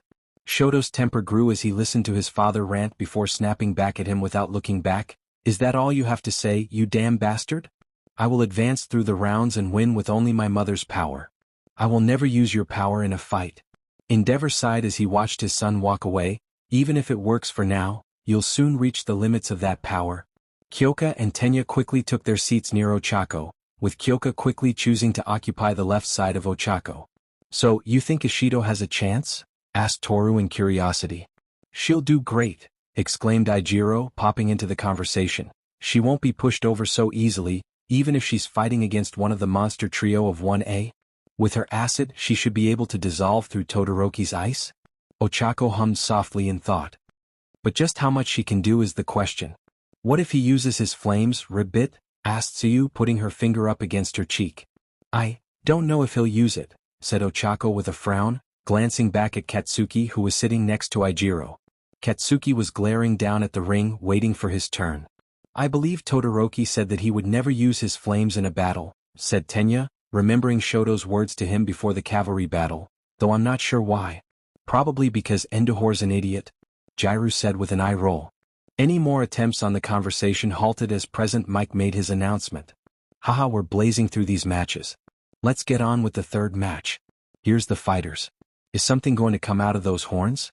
It's Mina Ishido from the heroic course. Against the kid who's so cold that it's pretty hot. He's one of the students that earned his recommendation. From the hero course, Shoto Todoroki? Man, my first match and it's against him, pouted Mina. She really wanted someone to be as strong to show off, not someone to crush her. But I won't lose so easily. Go Mina-chan, cheered Tsuyu and Toru in the same time. Ochako just grimaced. As soon as the match started, Mina began to rush towards him, skating across the ground with her quirk. While she rushed him, she noticed his face and the anger burning in his eyes, and tried to change the direction, but it was too late. Ice filled her vision. Outside the stadium, the patrol units could only gawk in shock that a glacier had somehow suddenly appeared, looming over them all. Inside, the audience was silent in shock and awe as they witnessed how fast Shoto created his ice glacier. This strength he had shown exceeded most of the pro hero's own abilities. Ishido, can you move? Asked Midnight, whose right side was covered in ice.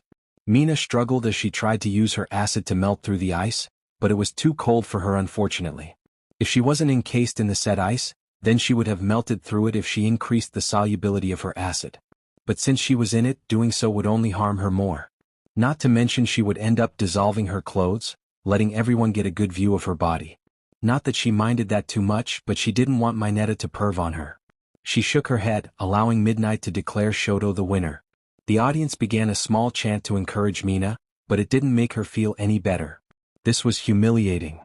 Shoto walked over to Mina, raising his left hand towards her. Sorry, I went overboard. I was angry. The boy apologized with a frown and a guilty expression. Shoto had been ready to place his left hand on her chest before realizing that that was a horrible idea and instead opted to place his hand on her shoulder, slowly defrosting her. Ouch, winced Zero watching that attack. I don't think any of us has a real counter for that. I hope she's okay, frowned Ijiro, feeling bad for his friend. I'm go check on her. It's almost time for my match anyways. I should head down too, nodded Ochako, standing up to prepare. Both Tsuyu and Toru wished her good luck. Hey cheeks, growled Katsuki as Ochako walked by him, causing her to stop and raise a skeptical eyebrow at him. Don't you dare lost to the blondie dare lose? She nodded her head as she walked out of the booth to her room. Man, why couldn't it be the other way around, bemoaned Mineta. If only he had acid, he could have melted her clothes off. Scumbag, thought all of Class 1A, who heard that in disgust. Bakugo went even as far as to grab his screaming grape and drag him to a corner to give him an educational beating. The glacier was quickly taken care of after Shoto made sure Mina was free from his ice by Endeavor himself, who just launched a powerful flame attack that completely evaporated from the stage, thus earning him a bit more publicity. As Endeavor walked back to his original position, one particular purple-blue eyes traced his location before grinning. He walked away from his classmates, a plan already forming in his mind. Alright, sorry for the wait. Let's get to the fourth match already. In one corner we have the second recommendation student, Momo Yaoyorozu. She's certainly versatile with her quirk, and smart to boot. Against the man who will drill his way through the heavens itself if he could. From the hero course, Senkaibara. Go, roared Mineta, use your drill and rip her clothes off. Mineta was immediately on the receiving end of another beating from Bakugo, who scoffed as he dropped the short grape boy on the floor next to his seat. Don't you ever learn? Katsuki snarled out the question, irritated as the girls smiled at him gratefully. Ready? Fight, declared Midnight. Sun charged forward, his hands already gyrating at high speeds while Momo created a shield and grenade, much to Sen's surprise. Still, it didn't stop him from trying to attack Momo though. His fists clashed into her shield several times, creating sparks each time they clashed. Momo was sent backward on each clash, drawing closer to the boundary line. Yes, I got this, thought Senior. She can't handle herself in a fight if it's too fast-paced for her. She can't think fast enough. As Sen threw his fist forward, Momo dodged to the left, letting him pass through her to his shock. Before he could react, he noticed his chest had hit something. Something being the grenade he noticed she had made. Oh crap! Uttered Sen, realizing his mistake. He also noticed Momo's shield was growing bigger, as if to protect her. The grenade detonated, releasing a sticky concoction that quickly hardened as it was exposed to air. Sen quickly found himself unable to move his whole body. Before he could even attempt to drill his way out of the situation, Momo used her shield and pushed him out of bounds. Out of bounds? Winner. Momo Yaoyorozu, announced Midnight. Ha, isn't that a sticky situation? Laughed Present Mike as Momo created a solution to dissolve the concoction, which earned him a groan from Eraserhead. We've gone through 4 matches already and we'll be charging into the 5th one. After I take a quick bathroom break. Why didn't you go during lunch? Glowered Shoyuta with a disapproving tone. Too busy, declared Present Mike without shame before heading to the bathroom. Nice fight, smiled Ochako as she crossed paths with Momo, who nodded at that. I saw it in the television set in the waiting room. Thank you, acknowledged Momo with a smile. You better win your fight, Oka. Deku-san is hoping you at least reach the semi-finals after all. With that, the Creation Raven walked off to go join her classmates in their personal booth. Hey, young Uraraka. Ochako stopped walking and smiled gently as she saw who came to see her. Ah. Hello All Might Sensei. What are you doing here? Shouldn't you be in the teacher's room? Ochako asked with bubbly smile. Well, I just wanted to wish you luck, young lady. You are doing great too. I just wanted to ask you if you are feeling better now? The disheveled symbol of peace grimaced. When I first used my quirk like you did, it did a number on me, so I wanted to make sure you were okay. The old man said earnestly as he patted her head gently. She smiled and nodded. Yup. The second coming of Recovery Girl fixed me new. Still can't believe you guys got her to work here. She definitely deserves her payment. Ochako said happily, flexing her arm and rolling her shoulder to show she was fine. That made All Might sigh in relief before he smiled and buffed up into his hero form with bright smile. Alright then. If you are sure, then go. Stand tall, I'll be watching over you. And cheering for you to win, declared Tashinori, giving her a gentle pat on the head. Ochako nodded as he quickly walked forward, standing tall. Tashinori smiled before quickly transforming back to his skinny state and rushing back to the teacher's room. Good job on your fight, cheered Toru as Momo took Ochako's empty seat. You did great, Yamamo. That guy was completely beaten by you. Kyoka complimented with a smirk. Thank you, I saw your fight as well. You did an excellent job dodging Ida's attack, replied Momo gracefully. Ribbit, it was impressive how you baited him, agreed Tsuyu. Ochako was right, you really are the most versatile around in 1A. Sorry for that bathroom break, people, but when nature calls, you shouldn't ignore it. Apologized Present Mike, just to be smacked by Shoyuta. Let's get this 5th match on the road. From the east corner, here she comes. She took 2nd in the entrance exam, she's taken 1st in both the obstacle course and cavalry battle. Is there no end to this streak of victories? From the hero course, Ochako Uraraka. Versus he's from the hero course of 1B. He's taken it to declare war on 1A to show who's the best. He's got the guts, he has the attitude. Can he walk the walk? From the hero course, Nito Monoma. As the two fighters stared off at each other, Ochako noted Monoma seemed to be itching to start the fight. It soon became apparent why when Midnight started the match. Ochako had decided to use Reflex Booster for this fight, ready to rush at Monoma, when she quickly jumped to the side to dodge a stream of fire. The fire was so hot that she could feel her skin burning a bit despite not having been hit. Oh, what the hell is that? Shouted Present Mike in surprise. He never showed that in the previous rounds. Nito Monoma has a quirk that lets him copy other quirks, analyzed Shoyuta. He must have copied one before entering the match. No wonder he looked anxious to start the match. He has a time limit on his copies. A copy quirk? That's rare, thought Ochako in amusement. Is that allowed? Asked Present Mike. That's a hard call, admitted Shoyuta. The technicality on that ultimately falls to the judge's discretion.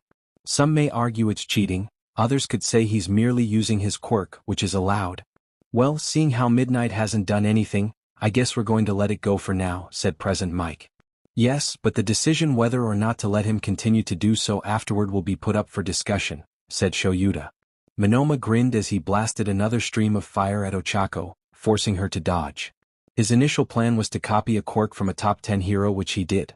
Well, he originally wanted to find All Might but decided against it. The teacher was just too hard to find for some reason. But having the quirk of the number 2 hero of Japan would be just as nice. Especially since it wasn't so hard to find him. The hard part was being able to touch Endeavor's skin, as his quirk needed skin contact in order to copy the said quirk. And Endeavor's uniform covered his whole body except for his face. As luck would have it, though, when Minoma found him, Endeavor had knelt down to tie his shoes somehow. Minoma quickly passed by him, using his finger gently touch his face that wasn't covered in fire, and rushed away before Endeavor could even react to it. As he made his way down the stadium as fast as he could, he grinned as his hands was wreathed in hell flames. And now he was using this quirk to drive Ochako to a corner.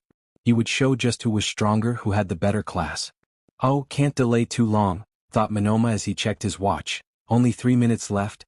Back in the seats, Shoto was gripping his seat in anger. He knew full well just whose quirk Minoma was using.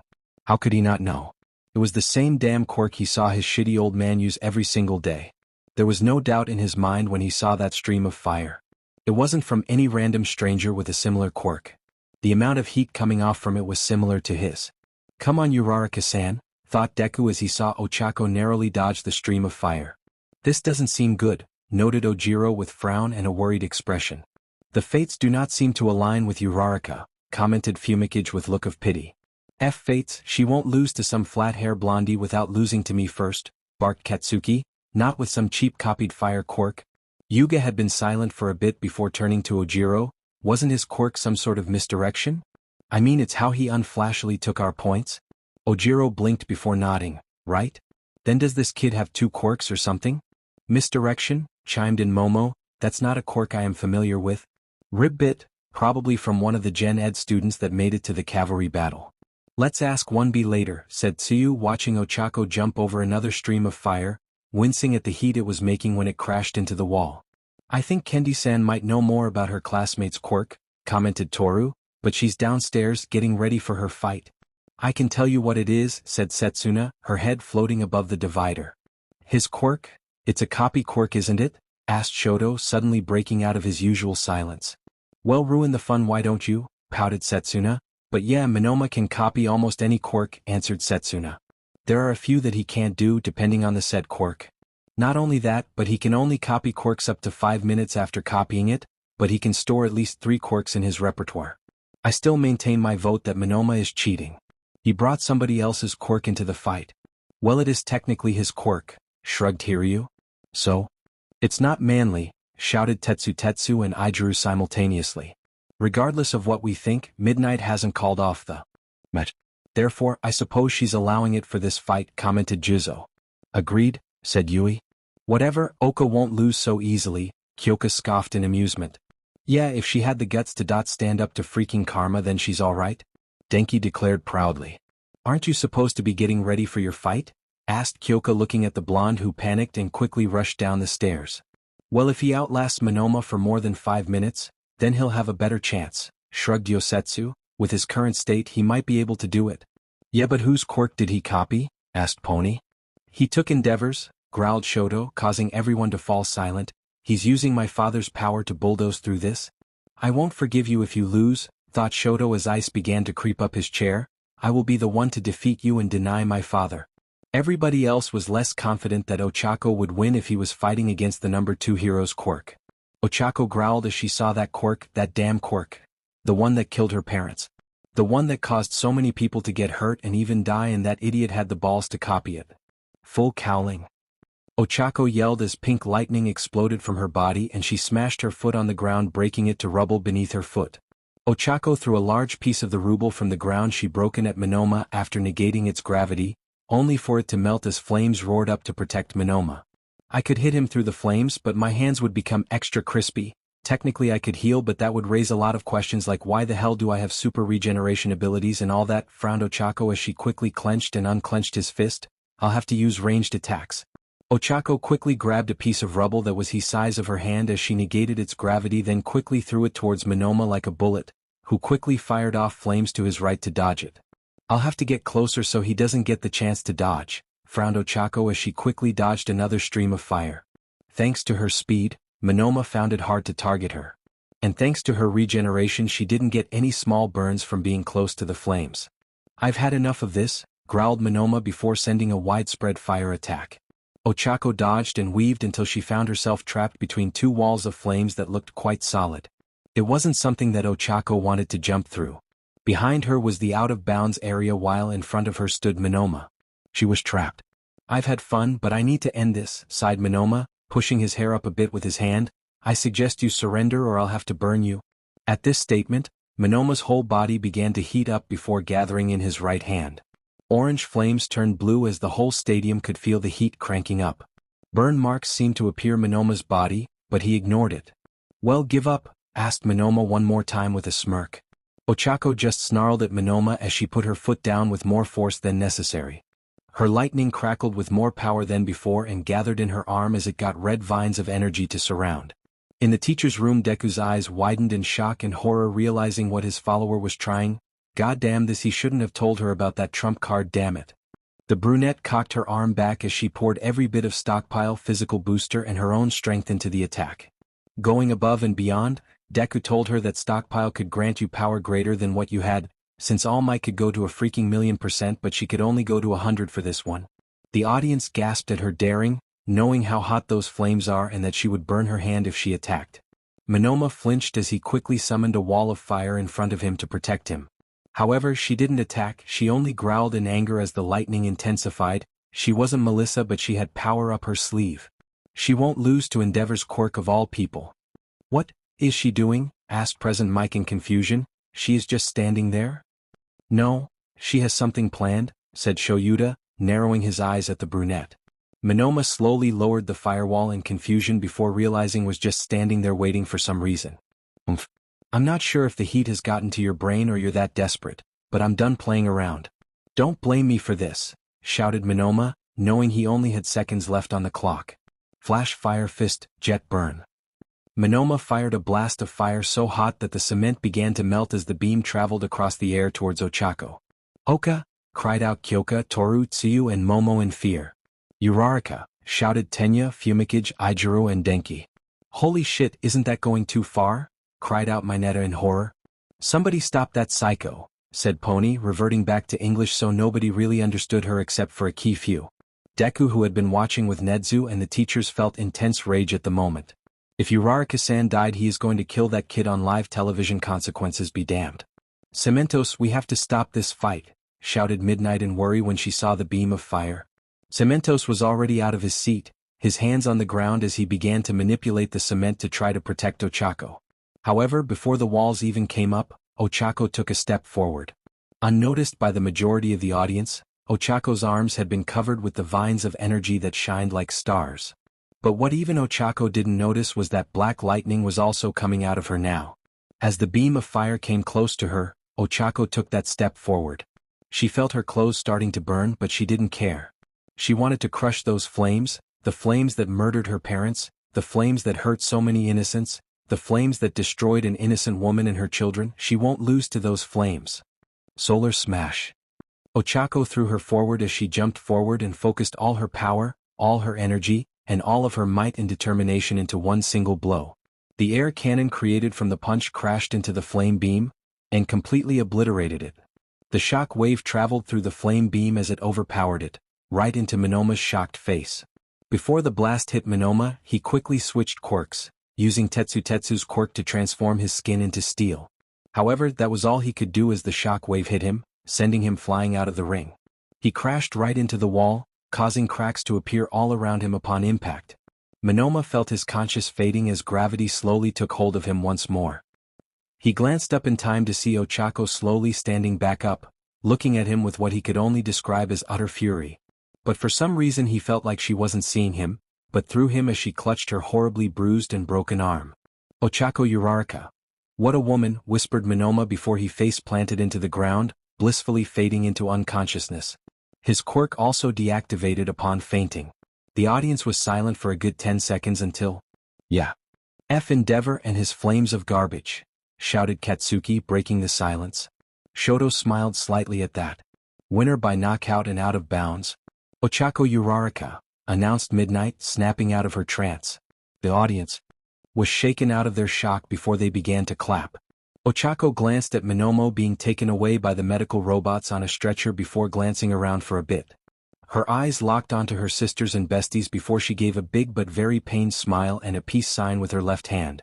The girls gave a giant smiles in return, their teeth bared as they did so.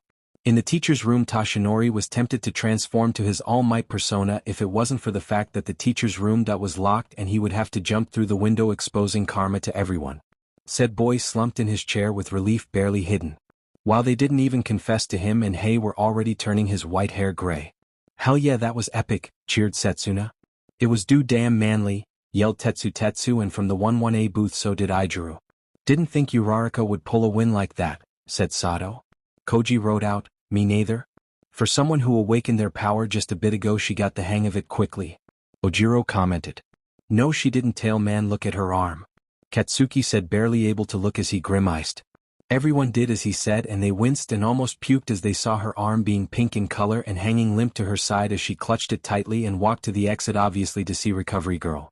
While everybody else was talking about that match, Ochako, Momo, and Kyoka let out a huge sigh of relief. Neither one of them even realized they had been holding their breath for so long. Back in the waiting room, Toru also let off a sigh of relief at Ochako's victory before noticing the ken she had been holding was completely crushed. It's a relief that nobody was seriously injured, noted Tenya. Seriously? What about the other kid? Commented Denki. He made a freaking crater on that wall upon impact. Shut it, Sparkplug, he deserved it, snapped Katsuki, plus he turned himself into steel at the last second. The most he'll have is a concussion, bruised back, and probably burnt skin. Cheeks, you better make it to the finals. I want a much more epic battle than that one, thought Katsuki with a malicious grin. Shoto clenched his fist, not in anger but in excitement. He had witnessed someone who was using his dad's quirk to fight, only to be defeated by Ochako. Sure, Monoma only had a base understanding of Endeavor's quirks, but seeing his quirk being defeated was oh so satisfying. You are a worthy target to defeat, thought Shoto.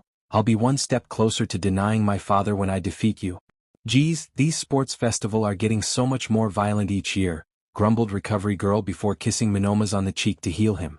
I know, dear Papa, those festival M's will be death matches by the time I graduate. Eri groaned in misery as she held Ochako's broken arm, causing her to almost cry in pain. As the unicorn's horn began to glow, the redness on Ochako's skin and slight burns quickly healed over, though she was great now. Here, have some gummies, recommended Recovery Girl, pouring some into her hands. Meanwhile, I have to make sure you didn't cause any permanent damage to the poor boy you just mauled. It's not like I could hold back, said Ochako sheepishly, eating the gummies. Whoever he copied from was just too strong. It was Endeavor's, answered Recovery Girl with a sigh. I don't know how he managed to convince that man to lend him his quirk. My guess is that he managed to copy it before heading onto the stage. Now shoo. Either go take a nap or get back to your seat. Yes, and for the love of everything holy and unholy, stop jumping at dangers head on. Eri scolded with scowl, terrified that her mama almost died. Oh yeah, Toru's fight is coming up, exclaimed Ochako before quickly checking all the gummies into his mouth and rushing out the door. Don't run, screeched Recovery Girl before huffing back to her seat to look at Monoma. Eri just slumped into her chair and sighed. People were so darn reckless. And the Queen of Alice Kickings returns, grinned Hanta as Ochako returned to the bleachers. Nice fight. That was so amazing, shouted Mina as she threw her hands in the air with stars in her eyes. Yeah, that was epic, Kyoka agreed with a grin. Honestly, she almost got a heart attack when the blonde idiot from 1B shot a flash fire fist, but at least Ochako pulled through. Hee, thanks, blushed Ochako, giving a little smile before taking an empty seat next to Tenya since no seat was available with the girls to sit on. Are you all right? Asked Momo as she turned her head, looking at Ochako with worry. Do you need any bandages, burn cream, food? I'm fine, thanks for asking, smiled Ochako, waving her hands bashfully. Recovery Girl already gave me something to eat while Eri-chan healed my burns before sending me on my way. I might grab a snack after Toru's match though. Wait, Karma's daughter is working here today? I didn't know that. Sato said, surprised as looked at Ochako in shock. Yeah, that girl is a life savior with her quirk. I don't feel a thing. Ochako smiled happily. Now let's focus on Toru-chan's match. Oh yeah, it's her turn, smiled Mina as she quickly turned back to the stage. Let's get this show rolling, shouted Present Mike. I know we've had some excitement with the last match, but there's plenty more to come. In our east corner, she's the class ghost of 1A, she's been called the sneaky phantom as well, it's Toru Hagakure from the hero course. Against manly and passionate hardening, Ijiro Kirishima of the hero course. Go guys, shouted Siro from the booth. Yeah, do your best, shouted Sato. Go Toru-chan, you can win, yelled Ochako from her seat. Yeah, go beat him, cheered Kyoka. Eiji, you can't lose to her, shouted Mina in support for her friend. Go Kirishima. Use your sharpened hands to rip her clothes off, roared Mineta. That comment earned him a jab to the ear from Kyoka as well as another beating from Bakugo. Let's get this 7th match started. Start, announced Present Mike. I don't exactly feel comfortable about hitting a woman, but I'm not going to lose, grinned Ijiro as he charged forward. Just a warning, you might hurt your hands against my quirk. Kirishima is going to be in a world of hurt if he underestimates Toru, frowned Ochako as she saw Ijiro rushing towards Toru. How so? Asked Mina with a curious tone. Eiji's quirk lets him tank quite a bit of damage. I and Toru train together, she is decent at combat. Not the best, but she can hold her own against others. While Kirishima can only tank damage. All he can do is duke it out, but she can do that too. Ochako frowned. Plus he can't hit what he can't see. Weird Hair is gonna be in pain if he's not careful. Prism isn't to be underestimated, commented Katsuki, getting surprised looks from the students around him. Ijiro threw a straight right at the rainbow-haired girl. Toru just stood there much to Ijiro's confusion until at the last second. As his fist was going to impact her, Toru moved to side and leaned back, letting his arm move above her before she grabbed his wrist and elbow tightly. Sorry, but it's my win, Toru said with a grin as she turned and grew Ijiro over her shoulder. The redhead slammed on the ground with a thud and kicked a cloud of dust around him. Gah!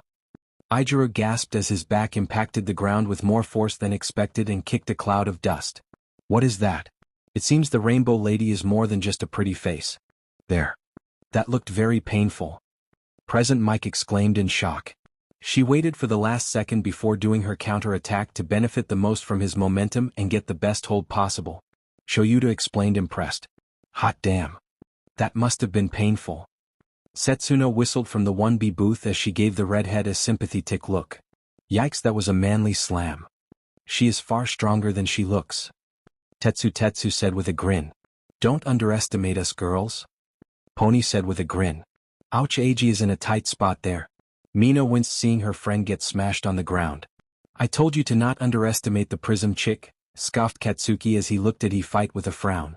Ijiro sharpened and hardened his arm, forcing Toru to let go of him and jump back to avoid any attacks. She had his arm twisted tightly, and if he didn't force to retreat he would have been defeated.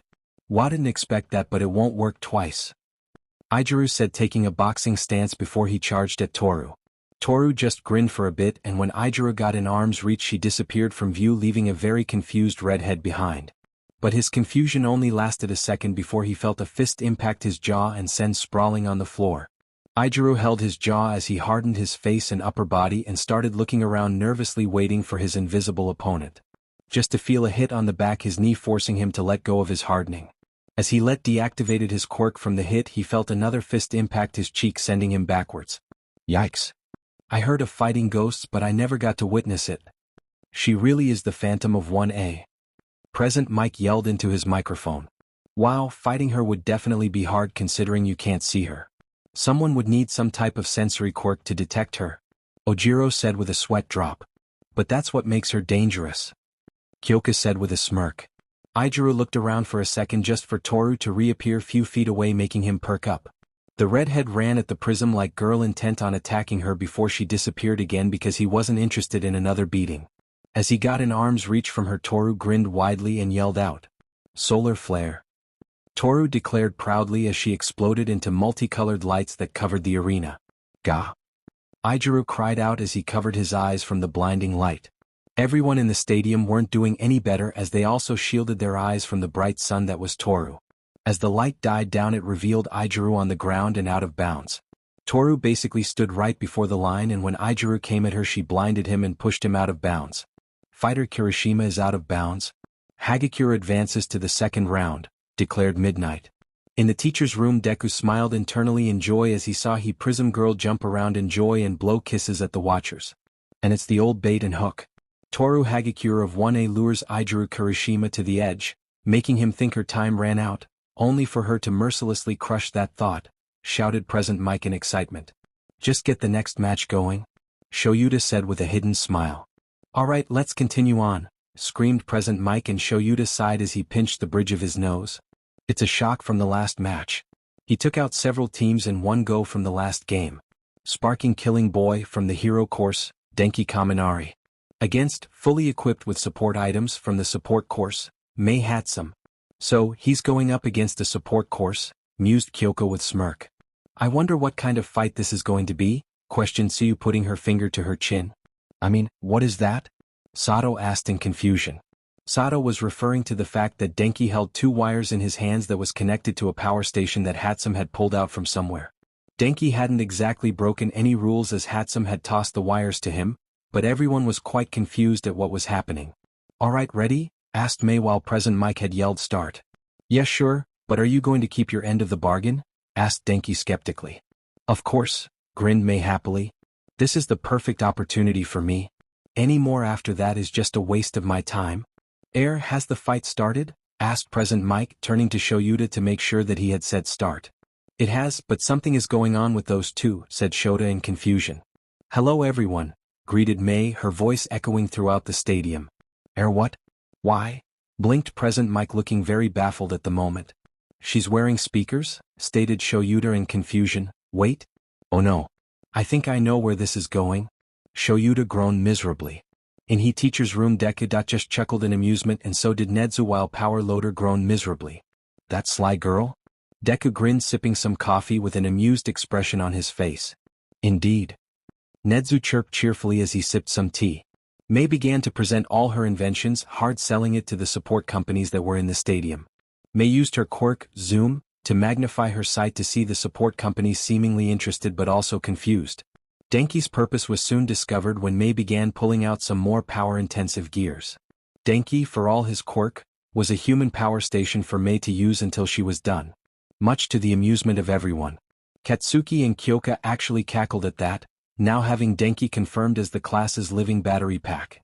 15 minutes later. I've presented each and every last one of them, sighed Mei with relief, wiping her sweat off her forehead, and beamed at the blonde cheerfully. I have nothing left to say now. Thank you for listening. With that statement, she stepped out of the ring without a care in the world. Hatsum is out of bounds. Kaminari advances to the second round. Announced Midnight in slight confusion. Wei? Answered Kaminari, who had reverted to his retarded state after supplying electricity for so long. He's back in that state, giggled Kyoka as she saw Kaminari just standing there with his thumbs up. To win like this seems empty, commented Tenya. He couldn't help but think what would have happened if he was fighting Mei. Just being on her team in the cavalry battle gave him a pretty good idea that Mei would have used him as a prop for a presentation. In the multiverse, multiple Tenyas had sneezed in the same. They wondered who was talking about them, but decided to not focus on that since he had a match with the support girl Hatsum, who offered him some support gear to use. But he was starting to feel he was just used as advertisement. Back in this universe? Well, she certainly achieved her objective. Blinked Ochako before looking back down to her notebook, to list anything that would intrigue Melissa. Granted, some of those items really are interesting. Was it because of her invention that you could keep up with us, Tenya? Ochako asked sweetly.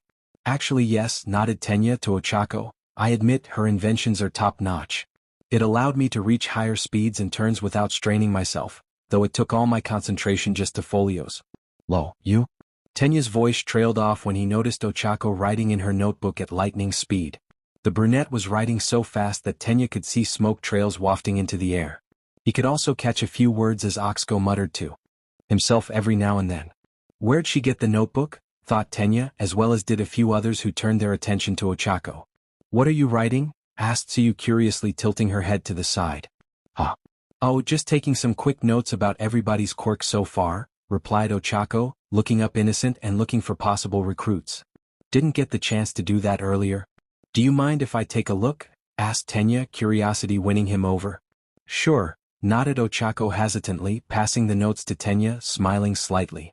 Make sure to keep it for me, I'm going to head down first. She left to head down to not only grab something to eat, but to talk with Momo and Kyoka, who had left earlier to prepare for their next match during the Mei and Denki's fight. "So what does it say?" asked Mina curiously. She, like everyone else, was very curious about Ochako's mysterious notebook.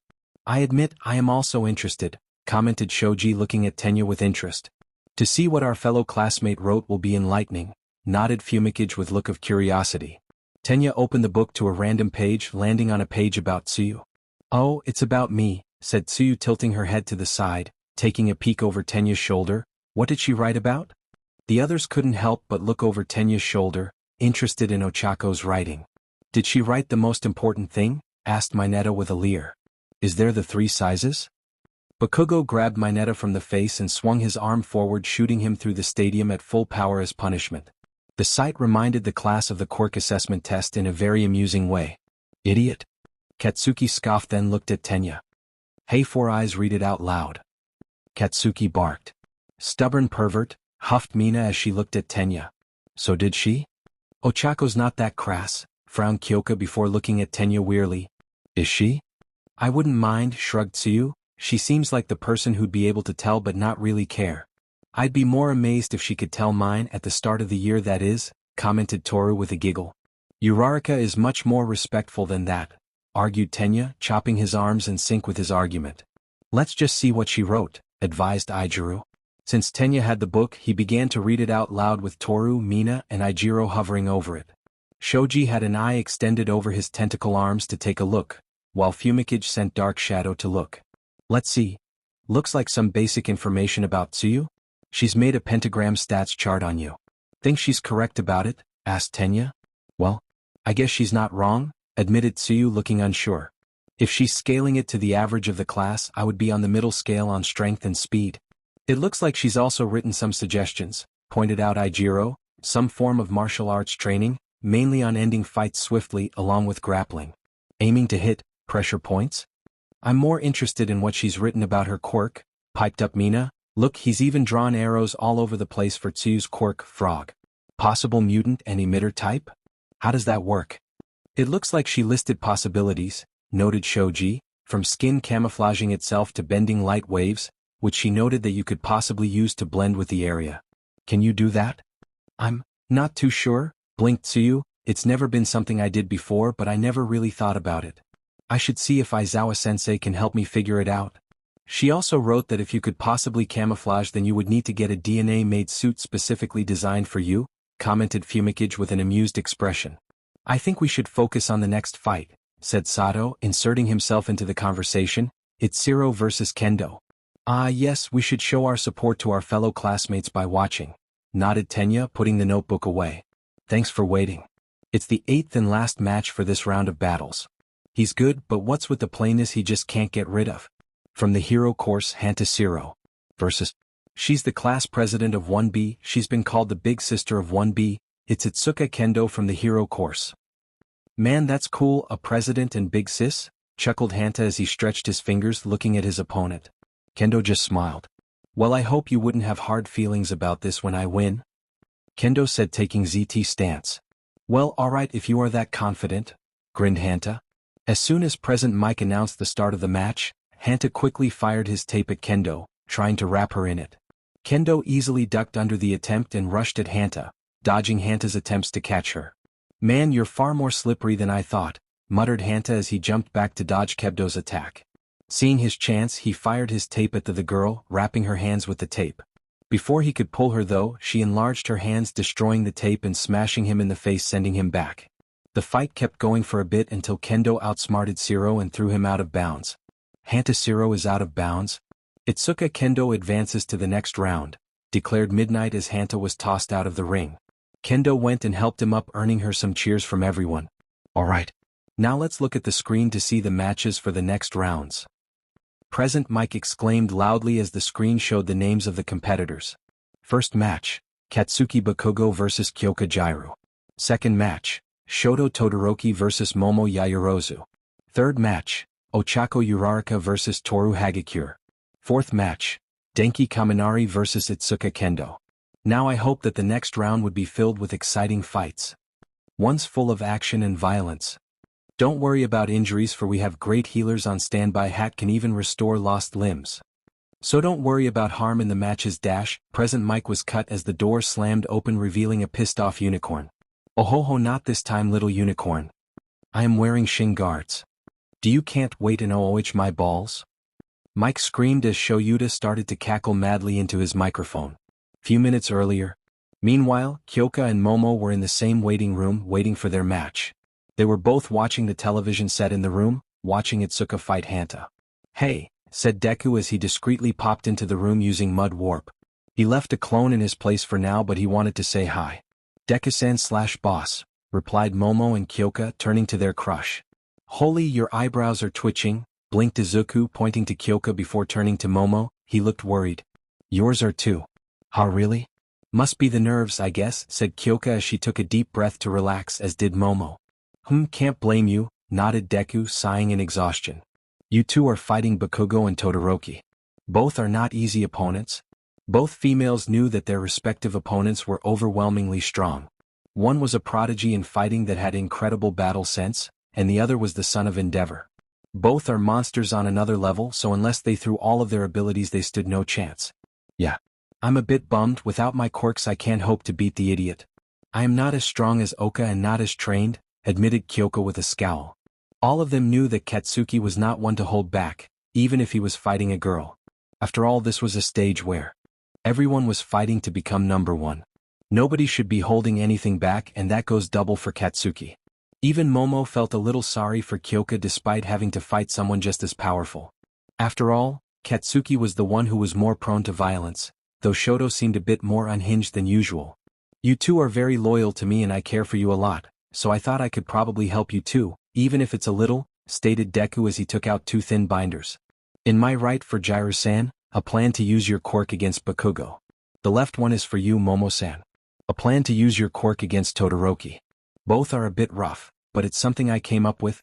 Both girls eyed the binders, feeling conflicted within their minds. Both of them knew just how analytical Deku's mind was, especially that they saw the whole USJ fiasco and other things he did. Not only that, but they had seen his notes before back in the summer. It was very detailed and descriptive, thoroughly analyzing each pro-hero's strengths and weaknesses. To be honest, it was frightening how much information Deku could crunch in just one day or even a mere glance. All the information they needed to possibly win just in front of them. All they needed to do was reach out in front of them. Thanks boss, but it's fine, said Kyoka. I appreciate the offer, but I will also have to decline as well, nodded Momo. Izuku blinked as the folders began to bend down a little, as if wilting from being denied. You're a great guy boss, but it's fine. You said yourself. You are depending on Oka to reach the finals, not me. If I don't win, then Oka will kick Bakugo's ass for me. Kyoka got up from her seat and walked to the door, leaving a surprised Deku behind. Kyoka turned and gave a thumbs up at the two. I'm still giving him a kick to the teeth though, so wait for his face. The rocker said with a smirk which intrigued the white-haired mastermind. Momo smiled as she returned the thumbs up. I'll do my best to defeat Todoroki, so you better at least show up Bakugo too. Deku nodded in agreement, giving Kyoka a big smile which filled the rocker with happiness. She turned and left the room, heading to the arena with a devious smirk, knowing exactly what to do to piss off the bomb-like dude. So, are you hungry? Asked Deku as silence reigned in between them. I brought some food. And chessboard. That would be appreciated, nodded Momo in relief as Deku snapped his fingers. Seconds later, a box of food high lipids materialized into the room. In it were fries covered in cheese, avocado slices and a fruit drink. Momo voraciously gobbled down the food, thankful she could eat these high-fat food because of her quirk. Did you already eat something? Even if you are just watching today, I don't want you to stay hungry, Momo said, offering some fries. I had a hot dog and a banana, replied Deku casually. I'm good and ready to fight now, Momo said with a big smile. Oh, you mind if I join? Asked Toru as she entered the room. Technically, she was supposed to be waiting at the other waiting room with Shoto, but considering his personality and the tension thick as ice, Toru decided to wait in the other room with Ochako. It wasn't like there was a rule that forbade that after all. And she passed here. Alright, let's start the first match of the second rounds, shouted Present Mike in excitement. You already know who they are. Katsuki Bakugo versus Kyoka Jiru? Next up might be the most disturbing match, I am afraid, voiced Tsuyu with a worried expression. I almost don't want to watch, admitted Mina with a pout. The two competitors stood in the ring, their eyes locked onto each other. Katsuki took a deep breath as he prepared himself. He was vaguely aware of Ear's quirk. She was also a good friend of Cheek's and trains with her. That means that she got the same tenacity. He would not stumble over obstacles. He had one goal in mind. Getting into the finals and finally beating Cheeks in front of everyone, hurtling him forward as the true number one. He would not be stopped by his current opponent and whoever his next opponent would be. "If you lose, I'm going to tease the hell out of you," shouted Mitsuki from the stands, causing Katsuki to twitch in annoyance. "Let's get this round started." "Fight!" screamed Present Mike, uncaring of the glare that Shoyuta was giving him. "Excuse me?" Kyoka called to Midnight before the start of the match. That got everyone to pause for a second in confusion before Midnight looked at her curiously. "What is it, Gyro? Do you have something to say?" Midnight asked as Bakugo scowled deeply. "Hey Ears. What the hell? Let's get this started already, or are you withdrawing?" Katsuki snapped with a tick mark on his forehead. Kyoka just gave a shit-eating grin. "Yeah, in fact I'd like to give up. I am, as you said, withdrawing," Kyoka said, looking at Katsuki cockily, her grin widening somehow. There was a bit of silence at that as everyone tried to compute what Kyoka just said. When they did, everyone in the stadium gaped at the punk rocker who was grinning widely at Bakugo's expression. What?" Midnight asked in both shock and confusion. "Are you okay, Gyro? Do you need to see Recovery Girl or something?" Midnight asked, worried. "Holy. Gyro is giving up the match. Did anyone see that coming? Because I in fact did not." Mike yelled in shock, his eyes wide in shock and disbelief. "I have a bad feeling about this. Gyro is easily the deviant of 1A and the most sadistic of them."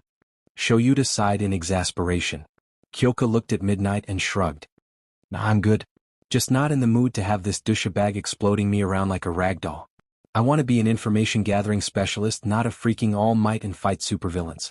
Let the powerhouses do that for me," Kyoka said with a lazy smirk. Okay. Winner is Katsuki Bakugo," Midnight announced loudly with obvious confusion. Katsuki was staring at Kyoka with his mouth agape and his eyes wide in shock before he yelled out in outrage. "Hey Ears. What type of bullshit are you pulling on me now? What the F do you think you're doing giving up like this? This doesn't count as a victory," Katsuki yelled in frustration. Kyoka smirked further at that and shrugged her shoulders carelessly. "You are saying you can't accept being given the win?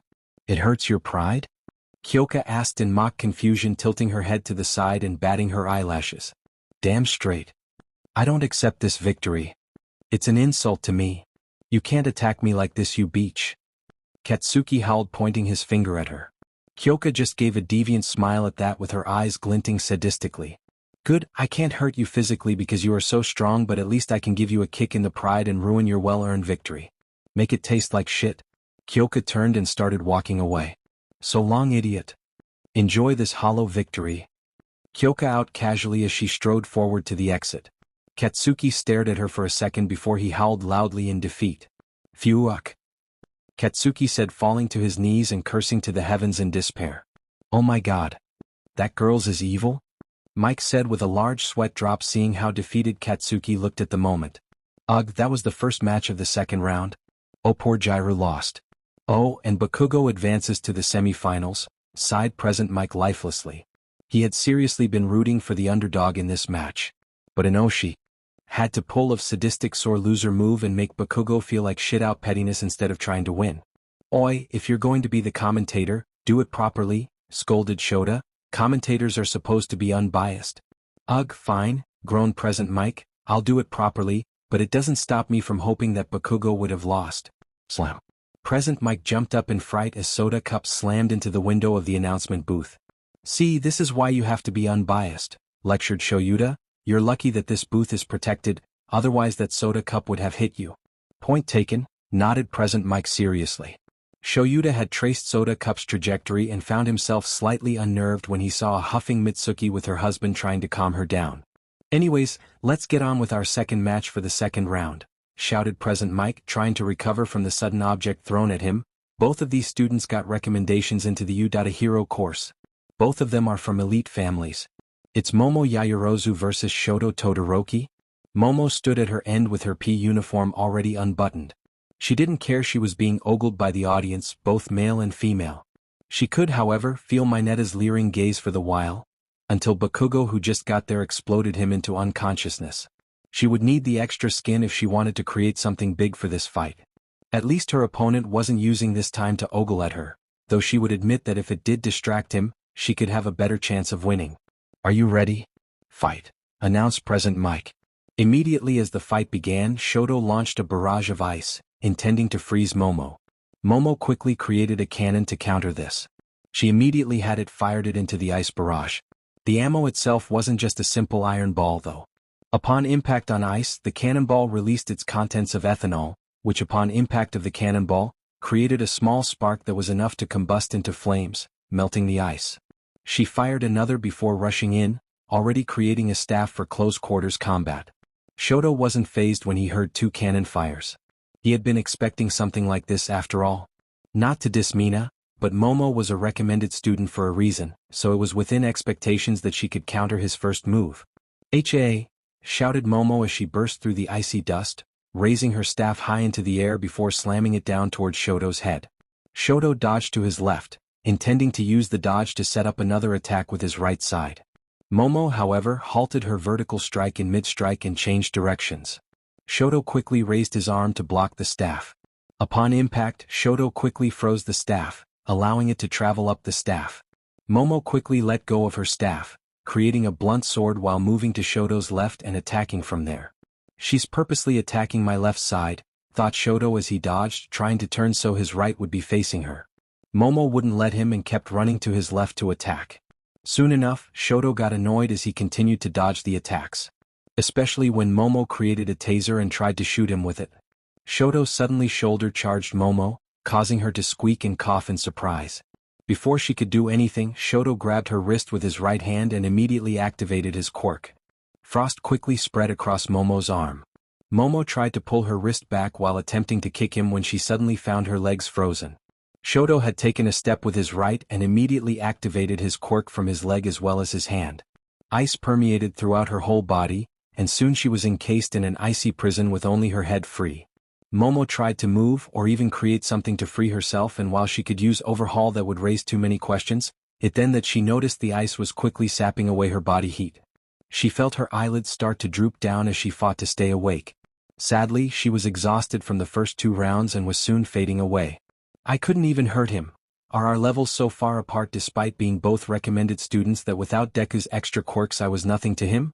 thought Momo right before she fell unconscious. "Yaoyorozu is unable to battle. Todoroki is the winner," declared Midnight as soon as she noticed Momo unconscious. Shoto quickly melted the ice and allowed the robot paramedics to transport Momo away. As Shoto watched the robots take her towards the exit, he saw Ochako standing near the exit. As their eyes meet, it was easy for the brunette to see what Shoto was conveying through his eyes. "You're next." "Oh, and Todoroki stopped Yaoyorozu's assault ice cold," commented Present Mike. "Really? That's the pun you're coming with?" deadpan Shota, but Present Mike ignored him. "Let's get to our other quarterfinals on the way. From the east side, he's been going on a winning streak here. Especially with that last match, it's Ochako Uraraka versus... Ooh, fate can be cruel, having worked together in the cavalry battle, only to be torn to face each other, it's Toru Hagakure." As the crowds cheered, Ochako and Toru stood across from each other. "Are you all ready? Fight," screamed Present Mike. "Hey Toru-chan." Ochako called out, confusing everyone. They expected her to rush in and finish the fight quickly, not stand and talk. "Let's fight, no quirk, alright? Show the whole nation that we are not one-trick ponies." Toru grinned widely at that and nodded. "Sounds great. I am in then. Such camaraderie and friendship. I allow it," Midnight declared. Instead of sprinting towards each other, both of them adopted similar fighting stances before slowly moving in closer to each other. As time slowly ticked by, the audience was held captivated at the tension and the fight sure to come. Both girls slowly closed in closer and closer until their wrists began to reach for each other. It was upon contact that the fight seemed to start. Ochako threw a hook only for Toru to dodge and counter.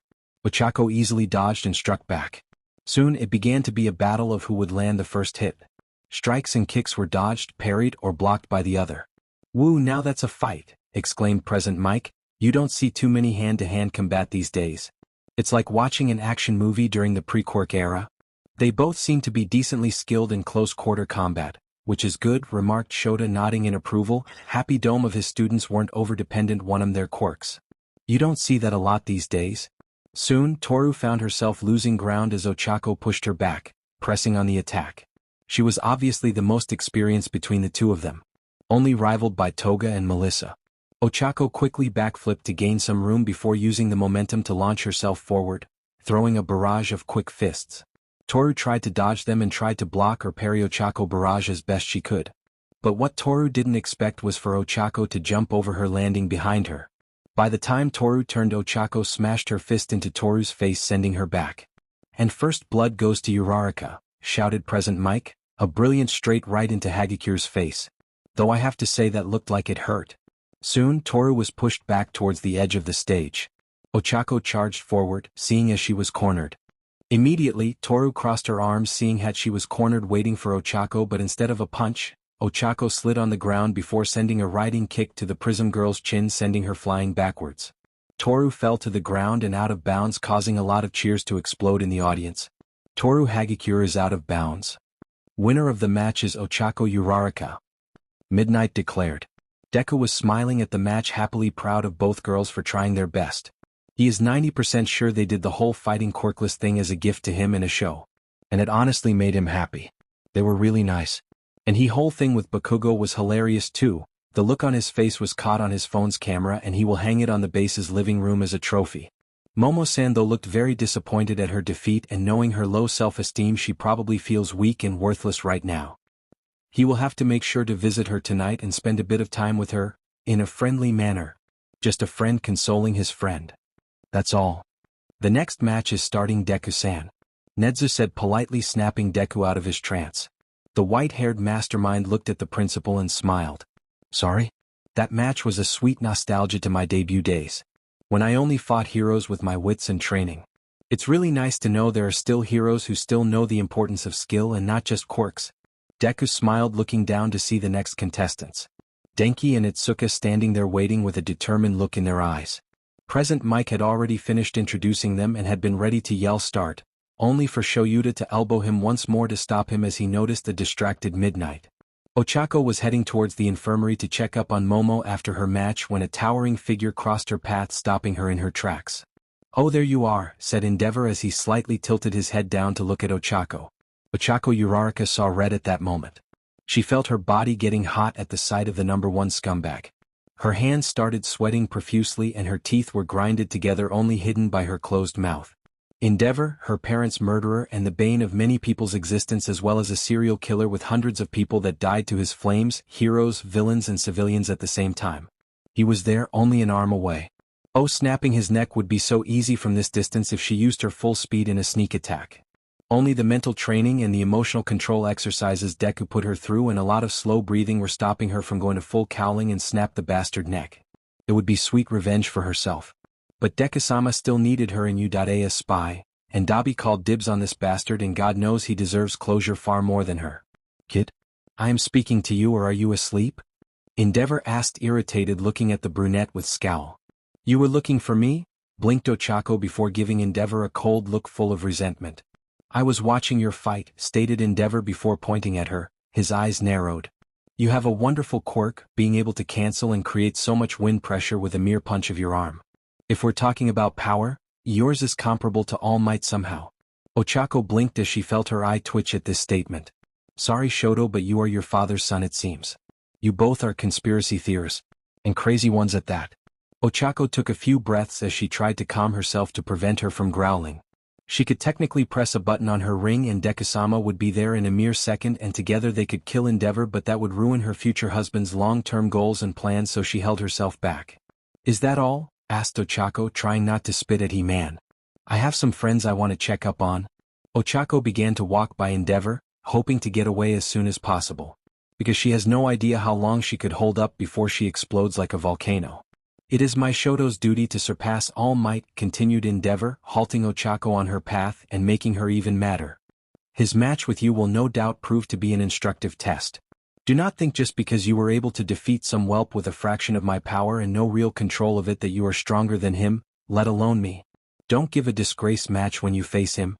Ochako took a deep breath to calm herself before turning back to Endeavor. Trying harder than ever to not lose her shit. "Your kid still has his match with Katsuki Bakugo. I wouldn't underestimate him, as he might be the one to knock out Todoroki before he even gets to me, Ochako said calmly, almost dismissively. Humph, that boy is strong for his age, but he is nothing compared to my Shoto. Perhaps a close match with Shoto being the winner if Shoto only used his ice, but he would be outclassed if my son would use his flames, huffed Endeavor. I expect him to meet you in the finals. That's all I wanted to say. Ochako couldn't help but remember Shoto's words, then took another deep breath before to calm herself, speaking. Ms. Ray was fine now, and so was his siblings, and Deku-sama will kill this man soon, so will Shoto in short while. I am not All Might, Ochako said darkly. Endeavor looked at Ochako in confusion and was about to reply when she continued. And Shoto-kun is not you either, she added with irritation and barely concealed hatred. With that statement she stomped away, hoping to check on Momo. Endeavor looked at her back, which was shrinking until she turned the corner. With a huff, Endeavor walked off back to the stands. Whatever the hell that was about. Unknown to both of them, hidden in the corner, was Katsuki Bakugo. This time he learned his lesson from eavesdropping cheeks last time and made sure not to move an inch or let any crackles come forth from his palms. After making sure the two were gone, Katsuki gritted his teeth at what Endeavor had said. I'm outclassed if he uses his fire? Don't make me laugh, I'll show him that I'm the strongest and I don't need any damn handicaps. Inside himself, Katsuki was a tiny bit happy that Ochako hadn't dismissed him out of the finals. Katsuki knew not to overlook any opponent even if his final goal was to defeat Ochako in front of everyone. Now he had to plan out what to do. He felt sorry for Icy Hot. And as All Might said, he must help other people. So he will save him from himself and win a match of all out between them. Two birds with one stone. He can be a good guy and a winner in the sake time, right? Plus he felt disgusted by that burning pile of shit. He knew he had his issues and was a bastard through and through. He was working on it, but buying a woman and treating kids like told and weapons was scum of the earth level to him. He would have never done such a thing for becoming number one. Right? Ochako quickly made it to the infirmary to check on Momo, arriving at the hall after her encounter with Endeavor. Just to see Momo coming out of the infirmary. She also heard Eri telling her to not go too hard on herself, with Recovery Girl telling her she did great. Ochako smiled and walked to her friend to give her some encouragement after her loss with Shoto. If Momo used her quirks at full power, she would have crushed him with his flames. Especially Overhaul, she could have easily destroyed his ice glaciers by just touching it with her hand, and if she used her power, her speed would have been enough to overwhelm the dual-quirked user. Hey Yamamo. How are you doing after your match? Ochako asked with a smile as she walked to her friend. Momo saw Ochako and her face lit up slightly. Oh, I am feeling better now. Eri-chan is practically an angel and her recovery abilities are beyond what most people could imagine. I didn't suffer frostbite or hyperthermia, so don't worry, Momo assured gently. That made Ochako frown. That's not what I meant, I know what you are thinking. Momo stiffened. You are not weak and you had to hold back. Todoroki is a powerhouse that even with stockpiling I might still struggle, and if he uses his flames I'll be in trouble. So don't go hard on yourself, Ochako assured with a smile. Momo looked down. I just feel weak. He beat me so easily and it was humiliating. What would Deku-san think? Momo asked, looking down. Ochako giggled. Momo, please, even if all of us were disqualified in the first phase he would have still been proud of us for trying. He is a villain but a kind-hearted man. So don't think like that, please. It makes me sad seeing you all bummed like this, Ochako said, putting a hand on Momo's shoulder, causing her to smile. Seconds later, the paramedic bots passed by and brought by a fried Itsuka into the infirmary, placing her on the bed. Eri could be heard screaming, "Oh my goodness!" in absolute outrage. Ah, we missed that fight, blinked Ochako before sighing. Ochako turned to Momo and winked. Well, I want to go get a front view seat of the next fight. I'll see you soon. Ochako rushed out, wanting to catch the upcoming fight. Momo just smiled and sighed. Well, thank you, Oka, that meant a lot, Momo said as she decided to walk off to the 1A booth and catch the upcoming fight, just to notice something warping in front of her. A box of chocolate. High quality one too, and expensive, with a note. You did great. Don't feel down about losing. I'm proud of your performance. Stand tall and keep your head high. Momo beamed at the note before looking at the chocolate box with smirk. Such a gentleman. I'll make sure to thank him properly for this gift after we confess, Momo said as she giggled to herself. Few minutes earlier. All right, are you ready? Screamed Present Mike, causing Shoyuta to stick his pinky into his ear to make sure he wasn't deaf from the loud blonde.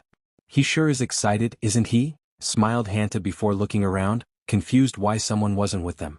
"Hey guys, where do you go?" "He went to answer a phone call," replied Tsuyu, looking concerned. His whole body was shaking before picking it up. In one corner, she continues to surprise us all. The big sister of 1B and the girl that got her by punching her way through from the hero course, Izuku Kendo. And in the other corner, we've seen how much voltage he's got. He's got power enough fuel a 15-minute presentation and light show. From the hero course, Denki Kaminari, yelled Present Mike with excitement. Both fighters looked at Midnight, letting her explain the rules of the match. "Are both fighters ready?" asked Midnight. Seeing both students nodding in reply, she raised her whip high into the air. "Begin?" Before Itsuka could try to get even a step in, Denki's body was already crackling with electricity, making light up like a Christmas tree. "Sorry about this, but I'm ending this in an instant." "Indiscriminate shock 1.3 million volts, shouted Denki. Itsuka was blasted by electricity, sending her tumbling backward. Unfortunately for her, Denki wasn't interested in being smacked around by gigantic fists. So he chose to end the fight quickly. Still, even after being struck by so much volt, Itsuka surprised even herself by staying conscious while on the ground. Itsuka groaned as she tried to stand up. "Hey, you think you're so good with that lighting? I'm not, that easy to beat," Itsuka declared with a cough.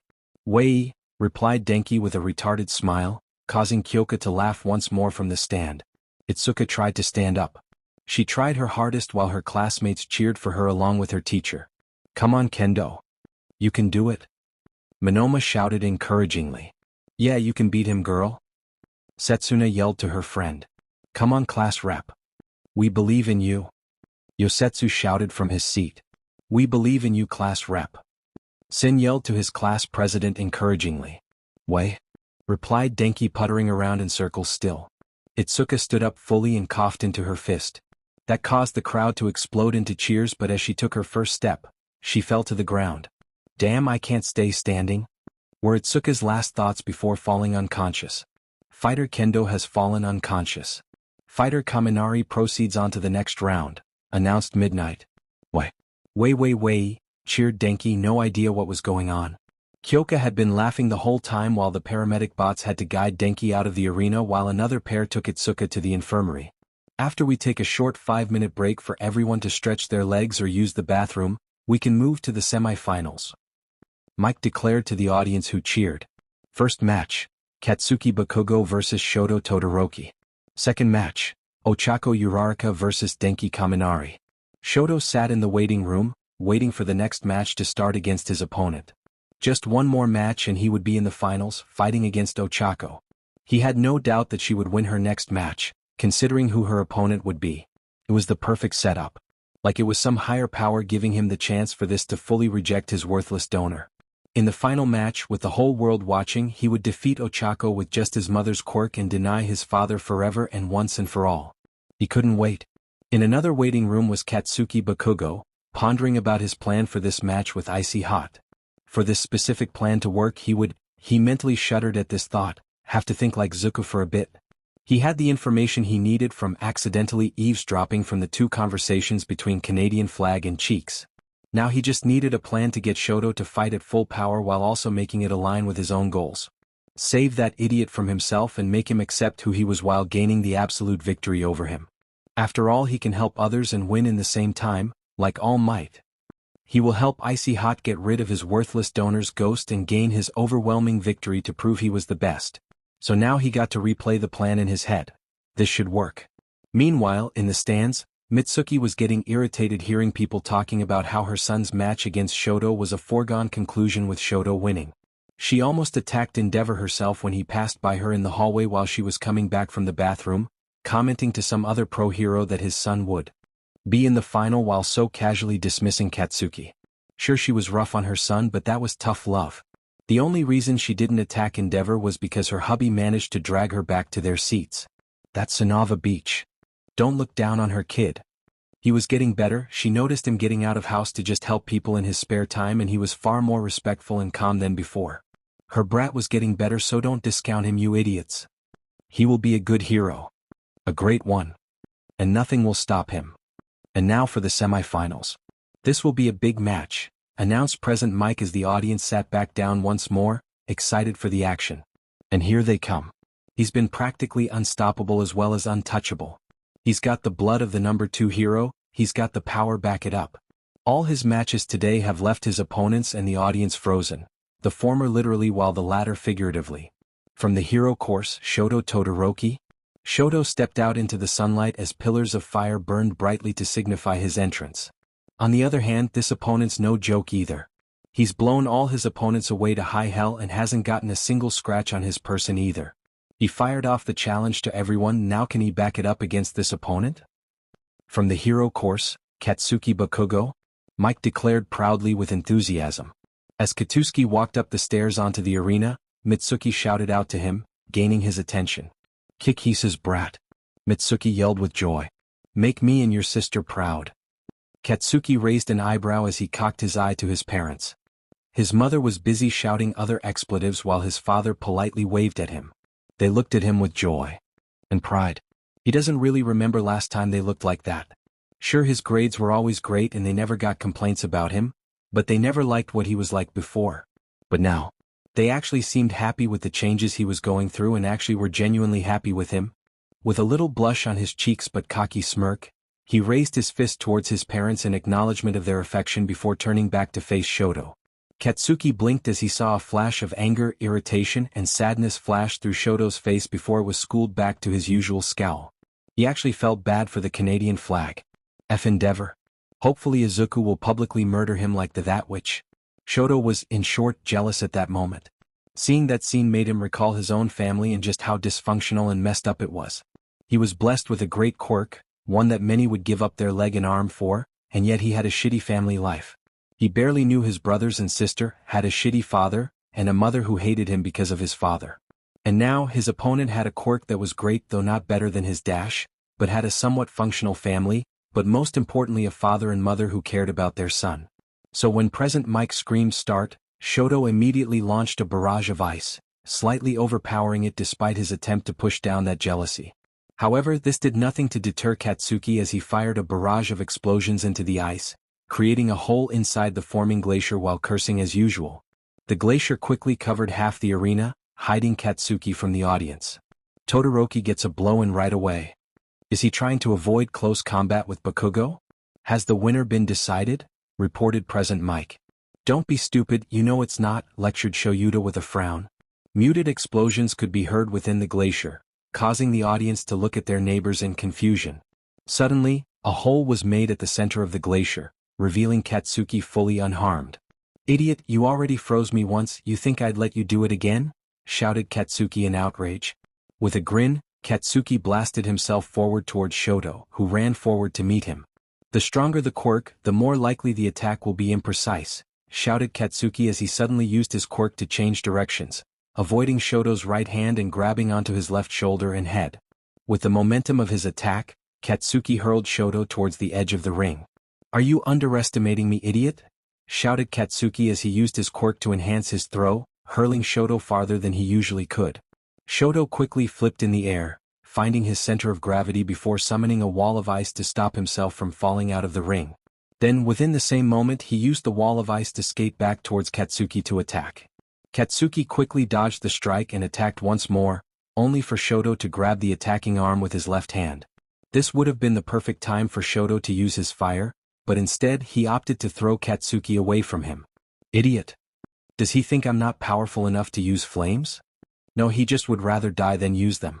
I must force him to use them, growled Katsuki as he landed on his feet unharmed. Fine, I'll just have to provoke him to use it. The two traded a few more blows, Shoto trying to freeze Katsuki, but Katsuki kept moving, never staying in one place to let Shoto freeze him. Soon, Katsuki could see Shoto slowing down while he himself was starting to dominate over Shoto. I knew it, thought Katsuki, smirking to himself in triumph. In the long game, the more I sweat the more powerful I get. Half and half can't last too long with just his ice, otherwise he develops hypothermia. If he wasn't an idiot, he could use the flames in his quirk to counteract that condition. It became obvious to the audience that Shoto was being pushed into a corner. Looks like the son of Endeavor isn't all that after all. One commented with frown. Man, I'm kinda disappointed. A woman said disappointed. Yeah, I thought it'd be more than this. Another said with a huff. Endeavor had to grind his teeth as he heard these comments. resisting the urge to shout at his rebellious son to use the flames. This was dragging his own stocks down, but if he could somehow convince his son to use the flames, then he would have already done so. Yelling out would just push Shoto further away. God damn it, Shoto. Stop being a rebellious rascal. Katsuki looked at the shivering Shoto for a second before giving a scoff. You sure talk big for a weakling. Bragging how you would beat cheeks of all people when you should have been focused on me. But I can see why you aim for that beach. She's strong, very strong. But you are bidding more than you can chew, I spice. So let me give you a friendly advice. Go for the weaker one, something you jackass could achieve. But hell, you should have aimed lower. Even shitty hair and dunce face would have kicked your ass if they knew how to dodge your pitiful attacks for a couple minutes, you jacked piss poor baby. Deku in the teacher's room raised a skeptical eyebrow seeing his old friend complimenting other people openly like this. Maybe he was changing after all. Are you planning to blab me to sleep? Shivered Shoto, feeling a twinge of anger at Katsuki's words. Katsuki glared at Shoto before speaking words that shot Shoto's anger up higher. Use your flames, idiot, Katsuki said calmly. What? Growled Shoto, feeling his temper getting shorter. Did my old man put you up to this? F him. Katsuki shot back, forcing Shoto to blink in surprise. Then the blonde spread his arms with grin and from his jacket grabbed what looked like an earpiece he got ponytailed to make him as a thank for beating the shit out of grape juice. F Endeavor and Theus with a chainsaw. Curse that 200 kilograms of burning crap. Katsuki shouted, the device making it heard through the stadium. Shoto gaped in disbelief and a bit of horror at that.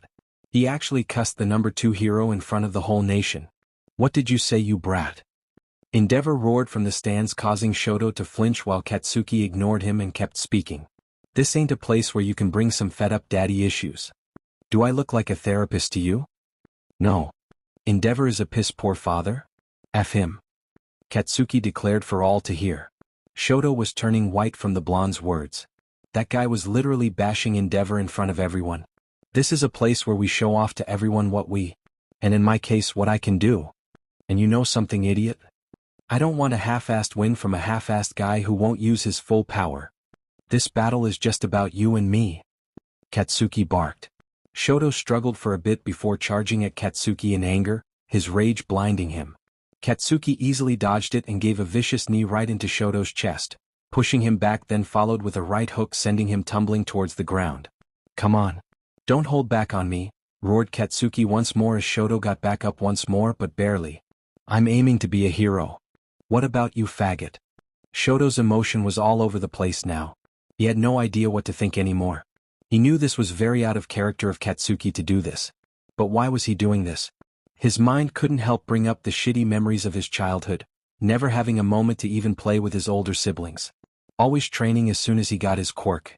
His face, especially his left side, pushed his own mother to hurl hot water on his face in retaliation against Endeavor as it kept reminding her of him.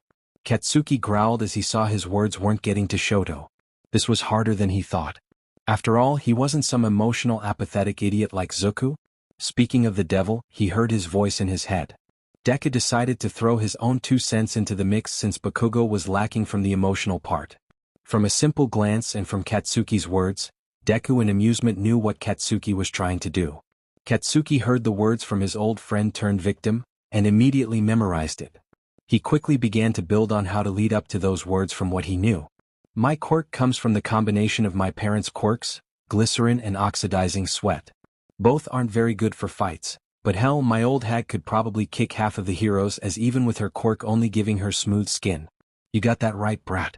My parents' quirks combined gave me a kick-ass quirk, even when they didn't even plan for it.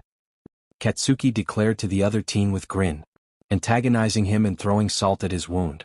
Shoto felt anger surge forward at this statement. He had been carefully bred to have a superior quirk and had a fed-up childhood, and his opponent right now had been created out of love and had a powerful quirk. What type of cruel world is this?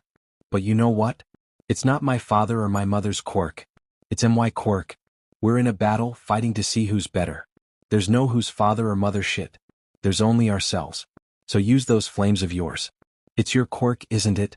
Not your donors, not your mom's, your own power, shouted Katsuki with a grin leaning forward. The last words from Katsuki suddenly brought forth a memory in Shoto that surged past all the dark memories. It was a precious memory he had almost forgotten. He was sitting on the couch with his mother watching a live talk show, All Might as the guest. Yeah, that's right. Children inherit quirks from their parents. But the really important thing is not that connection but recognizing your own flesh and blood. Recognizing yourself. That's what I mean when I say, I am here. A young Shoto was gazing at the television with awe and wonder at the number one hero while his mother, Rei, was sitting next to him. Shoto had been crying to her, telling her how he didn't want to be like his father. It had been luck that Rei managed to pull up the channel for her son. But you want to be a hero, don't you? Asked Rei sweetly as she hugged her son. It's okay for you to be one. You don't have to be a prisoner of your blood. It's okay for you to become one who you want to be. Shoto looked into his mother's eyes to see pure love for her child, accepting all of him despite who his father was. Before I knew it, I had completely forgotten about those words. Suddenly, flames surged out of Shoto's left side, enveloping his body in flames as a fire pillar burst forth, lighting the stage even further. The audience could feel the heat the flames were giving off, making them sweat. What the hell is this? Shouted Present Mike in surprise. Deku couldn't help but grin at the sight of this in his chair. If it had been him fighting against Shoto in some other world, he would have done the same thing as Katsuki did, except maybe with gentle words and a slightly different goal than Katsuki, aiming to save Shoto. But using apathy, he could sense that a small part of him did. The other part wants a full, unquestionable victory. He was keeping a bit of himself in a better version. Good job, Bankat-chan. You're getting better. Maybe one day you will be a decent person. Deku thought with a smirk. The flames that Shoto swore not to use, the restrictions he placed on himself, had been broken them. On the stands, Mitsuki couldn't help but shout out more curse words cheering Katsuki on. Masaru couldn't help but sigh while giving a small grin. He knew his family, and he knew Katsuki hated winning if his opponent didn't give it their all. So he could only feel proud. Toshinori couldn't help but stare in surprise and shock. He had been surprised to see Katsuki not finish the fight when he could have had, but instead, provoked Shoto to use the left side, the flames that Shoto swore not to use in a fight. Seems like the boy was learning how to empathize with others. That made him proud. He could still remember the boy coming to him unsure, not knowing what was right and wrong anymore. Wanting his idol to show him the real path and what a hero should be like. And now he seems to understand. Even though you want to win, to go out of your way to help an enemy, which one of us is screwing around now? Gritted Shoto as the ice that had been building up on his body melted away. The ice that he had created during the match also began to evaporate. I'm still going to win, you idiot! Grinned Katsuki as rolled his neck and shoulder, feeling his sweat starting to pour out some more. Great. Don't think I was trying to help you. I want an indisputable victory. I don't want some pansy ass putting out what-if situations. I want to make sure that everyone knows that I'm the strongest one, Katsuki yelled with vicious grin. Bullshit, but he would never admit out loud to others. Sounds like you, alright, chuckled Shoto. Did someone help you with that whole speech to motivate me? Uraraka maybe? Shoto smirked. Hell no. She'd probably sprinkle some cheesy shit to get you to break out of your shell. I just want to kick your ass to next year, shot back Katsuki, not admitting that. In fact, someone else's words did help give that final push. But Shoto was wrong. It was Izuku who helped. Even as a villain he still helps people. Dipshit. Just before the two were ready to clash once more, Endeavor's voice could be heard ringing out in the whole stadium. Shoto. Endeavor began to slowly descend down the stairs, the flames on his shoulders flickering in excitement. Have you finally accepted yourself? That's it. Good. It all starts from here for you. With my blood you will surpass me. You will fulfill my desire, roared Endeavor with a maniacal grin. Endeavor has suddenly shouted words of encouragement, announced Present Mike hesitantly, such a doting father. Oh, shut up, you living shit-stained candle. You ruined our moment. Katsuki roared at Endeavor. What did you say? Endeavor yelled in outrage. Katsuki ignored him and kept speaking. It's icy hot getting some character development here, you F up, do stop having over it, you jackass. And as I am already throwing shit at you, could you cut off the fake facial hair because you look like shit, you idiot. Katsuki yelled at the top of his lungs, pointing at Endeavor with a scowl and an angry expression. There was silence in the arena for a bit before the stadium was filled with Shuta's cackles and Mitsuki yelling, "That's my boy," at the top of her lungs. Katsuki turned to Shoto, who was looking at him with a "I see God" expression on his face. If I was a girl I would kiss you here and now, Shoto admitted. Shit, I know my sister would. Katsuki decided to ignore that for their fight. As he decided to give the new strength of his quirk a try. Before he could blow up his sweat from his palms, but now? He could travel the sparks through his body to create a more powerful blast. He didn't try it yet except the zero-pointer, but now he has the perfect chance to use it.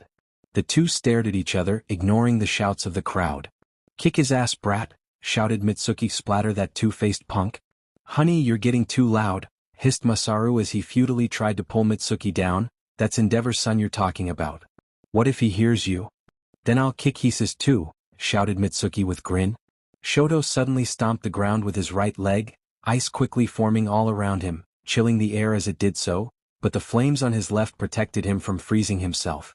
Another barrage of ice, this one far stronger than his previous attempts, was launched towards Katsuki, who let off a huge explosion to dodge it before releasing another one to fire himself high in the air, and I mean very high in the air. The audience gasped at that as Katsuki never used such powerful explosion before. Katsuki just grinned as he used a powerful explosion to shot himself to the far left while spinning. Then he shot another explosion to send him to the right, spinning faster. The boy soon became a spinning blur as started shooting himself left and right while spinning madly, creating a tornado, sparks and smoke around him. Katsuki was getting closer to the dual-quirked user at insane speeds, and even though no one could see it, he was grinning in excitement. Shoto had already activated his flames once more, melting the ice pillars that he had created behind him. "Midnight, this is too dangerous," shouted Cementos in concern as he put his hands onto the concrete, ready to manipulate the cement. Midnight shook her head in reply. "They know what they're doing, I think. Be ready though." Katsuki was now a bullet sailing towards his opponent while yelling out profanities. Shoto slowly raised his left hand towards Katsuki, ready to fire his next and last attack for this fight. "Midnight," shouted Cementos. "Do it," nodded Midnight. Cementos quickly intervened, raising a single cement wall in between the two competitors before trying to make more, but it was futile. "Howitzer impact," howled Katsuki as he extended his right hand forward, creating the biggest explosion yet in front of him. One that would be mistaken from a large rocket exploding to destroy a city. Shoto held his left palm and shot out a stream of wild flames right towards Katsuki in reply, heating the cold air, forcing it to rapidly expand. The two attacks collided right at the center of the arena, causing a huge explosion that blew up the cement wall. Poor Midnight was at ground level of the attack and was blown away to the wall, along with the stand she had been standing on. Gusts of wind swept throughout the whole stadium, forcing many of the audience members to grab onto seats to prevent themselves from being blown away. "F yeah," shouted Mitsuki as she clung to her husband to prevent herself from flying away. Masaru had grabbed onto the chair to stop himself from flying. "Just because something is powerful doesn't mean it's a good thing," rumbled Cementos, "but seriously, this is quite something."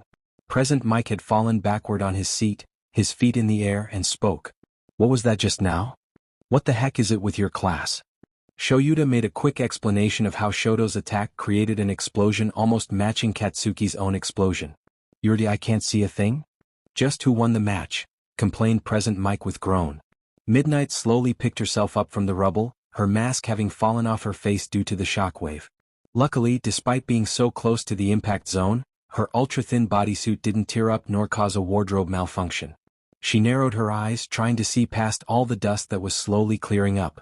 In the ground, right before the boundary line, was Shoto. On the ground and unconscious. The left side of his uniform was just one while his arm was broken obviously. He was obviously knocked out of the fight. But what made people gasp was Katsuki. His jacket and shirt were gone. Exposing his chest to the audience, his pants were gone to his knees, making look like trunks. He had second and third degree burns from taking the explosion for himself and Shoto, otherwise it would have killed him. But what was the worst and made the audience gasp was his right arm that he used for his strongest explosion. It was just gone. He was standing there panting heavily with a wide grin on his face. "I win, you idiot!" Katsuki yelled in victory as he raised his left fist to the sky like All Might. Suddenly, Midnight made an announcement that shocked the audience. Even if he was messed up, he still won the battle. Fighter Todoroki is knocked out. Winner is Katsuki Bakugo, who advances onto the finals.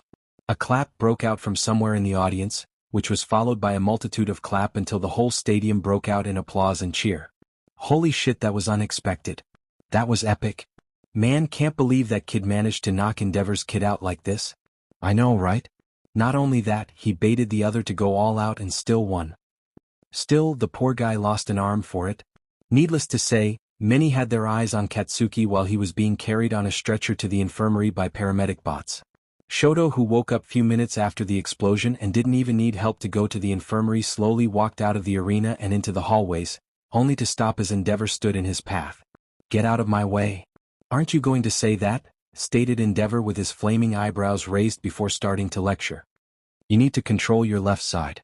All you're doing is just letting it out, and it's dangerous. You even lost despite using. But at the very least, you've abandoned that childish tantrum and have begun a path to becoming the perfect upgrade of me."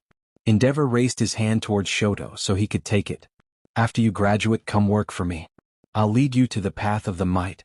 And finally beat All Might," added Endeavor in his mind. "There's no way I abandoned anything," replied Shoto dully, causing Endeavor to blink and give a shocked look. "After all that's happened, it's not something that can be reversed so easily. It's just, back then during the fight, for that moment, I forgot about you." Endeavor gaped in shock at that statement, but whether Shoto noticed that or not remained to be seen. Instead he went on and spoke more. "Whether that's a good thing or not, whether it's correct or not, I need some time to think about it." Shoto walked past Endeavor, pondering about the future, when he heard Endeavor clears his throat. "That's good and all, but you may want to ponder about your choice fast, most likely after the next round for the finals." Shoto turned around at those words in confusion. He had lost, hadn't he? So why would he need to ponder about his choice so fast? He wasn't fighting the next round. "The damage you dealt against that brat can't be easily healed within half an hour, even with Recovery Girl's help, and don't forget you burned off his arm," stated Endeavor. Shoto winced at that. "Wow, he messed him up, didn't he? He ruined Bakugo's career. You may have lost the battle, but you can still win this war. U.A's sports festival is one of the biggest highlights in Japan. To have a final where one side can't fight would tank the ratings. So most likely they will have you fight against the winner of the other semi-final, which would most likely be this Ochako Uraraka. This is your second chance to show the world what you, my masterpiece, can do. With both your ice and flames you can defeat her. So go get yourself to the infirmary and heal up." Endeavor left, leaving Shoto by himself. Shoto leaned against the wall, taking in that information. It was true that despite the fight, he was in fighting condition while Katsuki was hurt beyond repair, but that was only because Katsuki had delayed the match to bring out Shoto's full power. Shoto had no doubt that if Katsuki hadn't done so, he wouldn't have sustained as many injuries as he did now. And Shoto did want to fight Ochako, but the goal was slightly different now. It was more to prove himself now. But to earn the fight like this? It left a bad taste in his mouth. "If it does come to that," mumbled Shoto before making his decision. "Geez, you kids these days, I don't get how you can be like this," scolded Recovery Girl as she bandaged Katsuki's burns and let him lay down. "So reckless. You do realize you lost your arm, right?" "And?" Katsuki gave a skeptical look at the old heroine. "I can still fight. Just bandage me and let me go there. I can explode people with one arm." Katsuki snapped in irritation just to feel something hit his shins. "Oh, you itch my shins." Katsuki yelled in pain. He looked down and gaped at who he saw. What the absolute shit. My goodness. You U.A hero students have zero self-preservation, don't you? Eri scolded with a scowl. Her horn grew in size slightly and glowed with yellow energy that encased Katsuki and made him feel warm. He also noticed that his injuries were disappearing extremely quickly and his arm was growing back. What the F? Less than a minute later, Katsuki was back to top shape like he woke up from bed this morning. What the F? You really deserve your payment, dearie. Recovery Girl smiled as she patted Erin's head, smiled and smacked Katsuki upside the head with baseball bat. The Mad Bomber yelled in pain and clutched his head in pain. Hey, what gives? Katsuki yelled as he held he bump on his head and Eri huffed, giving a cold chilling glare. He stiffened instantly as she put a chair in his side and sit down with her arms crossed, her red eyes piercing his coldly. Do you have the slightest idea about how dangerous this would have been to you, if I wasn't here? Eri started slowly tilting her head to the side. Katsuki's eyes widened, realizing where this was going, but nope, he was tied up. And he will have to go through a 30 minutes lecture about self-care from a brat. And a scary one, honestly. Phew uck. On the side, Recovery Girl was grinning widely. Well, it took a while, but we got the stage fixed up. Now who's ready for the next fight? Screamed Present Mike cheerfully. The audience cheered in reply, eager to see the next fight after such an epic fight. Alright, let's continue on with the show. She's shown us power, she's shown us skill. She's been #1 in all of today's events. From the hero course, Ochako Uraraka. versus. He's got some serious voltage that he's been bringing out. From the hero course, Denki Kaminari. Both students were standing in front of each other, ready to fight. So, I can't somehow convince you to just give up, asked Denki. Unless you can somehow develop a brainwashing quirk. No, chuckled Ochako in irony since she knew someone with such a quirk. Yeah, thought so, sighed Denki. Yeah, I have no real chance, do I? Denki knew that he was going to lose this match for sure. Ochako was so fast that any lighting attacks he could throw at her would miss, and with her power and skill any punches or kicks would be just as useless. In short, Denki had nothing to help him. Maybe if he had some support gear he might stand a chance, but he was from the hero course, which didn't allow for support gear unless requested and given permission. There was really only one thing to do in his mind. Are you ready? Fight, shouted Present Mike. Just as Ochako took a step forward and pink lightning exploded out of her, Denki raised his hands up in the air with a proclamation. I give up. Ochako stumbled into the ground at that statement, though she wasn't the only one to be surprised. Midnight, Present Mike, and quite a few others fell backward in shock at that statement. What the hell is this? Shouted Present Mike into his mic despite laying on his back. The fight just started and it's already ended with a forfeit? Air Fighter Kaminari has forfeited the round. Ochako Uraraka wins, trailed off Midnight, looking at Denki in worry. Kaminari, are you alright? Are you injured? Nah, just don't want to fight a fight I'm have no chance of winning, waved off Denki, grinning slightly. I also don't want to be beaten up too badly either. So why not just forfeit and get off scratch-free? I suppose that's one way to look at it, admitted Midnight, looking at the blonde with a sweat drop. Fighter Uraraka goes on to the finals. Eraserhead, what's with your students? Sighed Present Mike.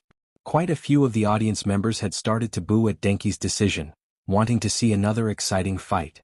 It's not a bad idea, replied Shoto with a shrug. Sometimes in fights, if there is no path to victory from charging head-on, a strategic retreat is wise. Of course, in a real fight, a hero should always engage the enemy even if there is no chance of victory, but instead, try to distract the villain until reinforcements arrive. In this case though, Kaminari's reason is sound, except for the getting beaten part. Kaminari, expect heavy training after this. Why me? Groaned Denki as he left the stage. Well, due to the quick match we will proceed with the finals without break if that's fine with you Uraraka, announced Midnight. Ochako nodded, standing back up once more, eager to fight Katsuki. Then we move to the finals, shouted Present Mike, quickly getting himself back up and bringing the hype back. It's finally the last battle. The best of UA freshmen will be decided right here. The finals. Ochako Uraraka versus Katsuki Bakugo? It was here that Endeavor's voice intervened. How about letting my son fight in the finals? Boomed Endeavor, drawing all of the audience's attention. It would be a disappointment to end the sports festival of UA in such a way without a fight. Unfortunately, Katsuki Bakugo is in no condition to fight since he lost his arm. Shoto Todoroki has already recovered from his injuries and is ready to do battle. And after such a battle, I believe everyone can expect another one just as grand? The audience looked at each other, conversing with each other in quiet whispers. Todoroki versus Uraraka, eh? Well, we did see Todoroki pull some epic moves, and so did Uraraka when she fought against that copycat. It would epic. Soon the audience began to chant words that Endeavor wanted to hear. They were all calling for a fight with Shoto and Ochako. I'm not sure if we can do that, it seems highly improbable. Sweat dropped Present Mike before noticing boos heading towards his way, but we can probably ask Principal Nizu about this? It's illogical, huffed Shota, who just wanted to be finished with the festival itself. Midnight had already called Nedzu with her headset, waiting on his instructions. Go with the flow I suppose, nodded Nizu while looking at Deku, who rolled his eyes. But I will be speaking to Endeavor about his words. And squeeze out a sizable donation from him, Nizu laughed mentally. Sorry Nedzu-san. It seems my daughter is taking her time in scolding Bakugo. Deku sighed in exasperation. Alright, going along with popular demand as well as permission from Principal Nizu, Todoroki will be taking Bakugo's place in the finals. Announced Midnight, causing the audience to scream in fervor. Except for a few people, counting a certain pair of parents.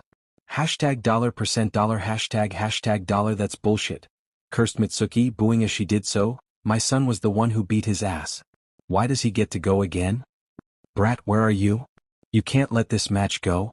Soon enough, Shoto was standing on stage once more, facing against Ochako. Shoto frowned as he shrugged his shoulder. He certainly wanted to fight her but not like this. So there was only one thing to do, and the fact that it would piss off his dad just sweetened the deal. Ochako didn't like the situation either.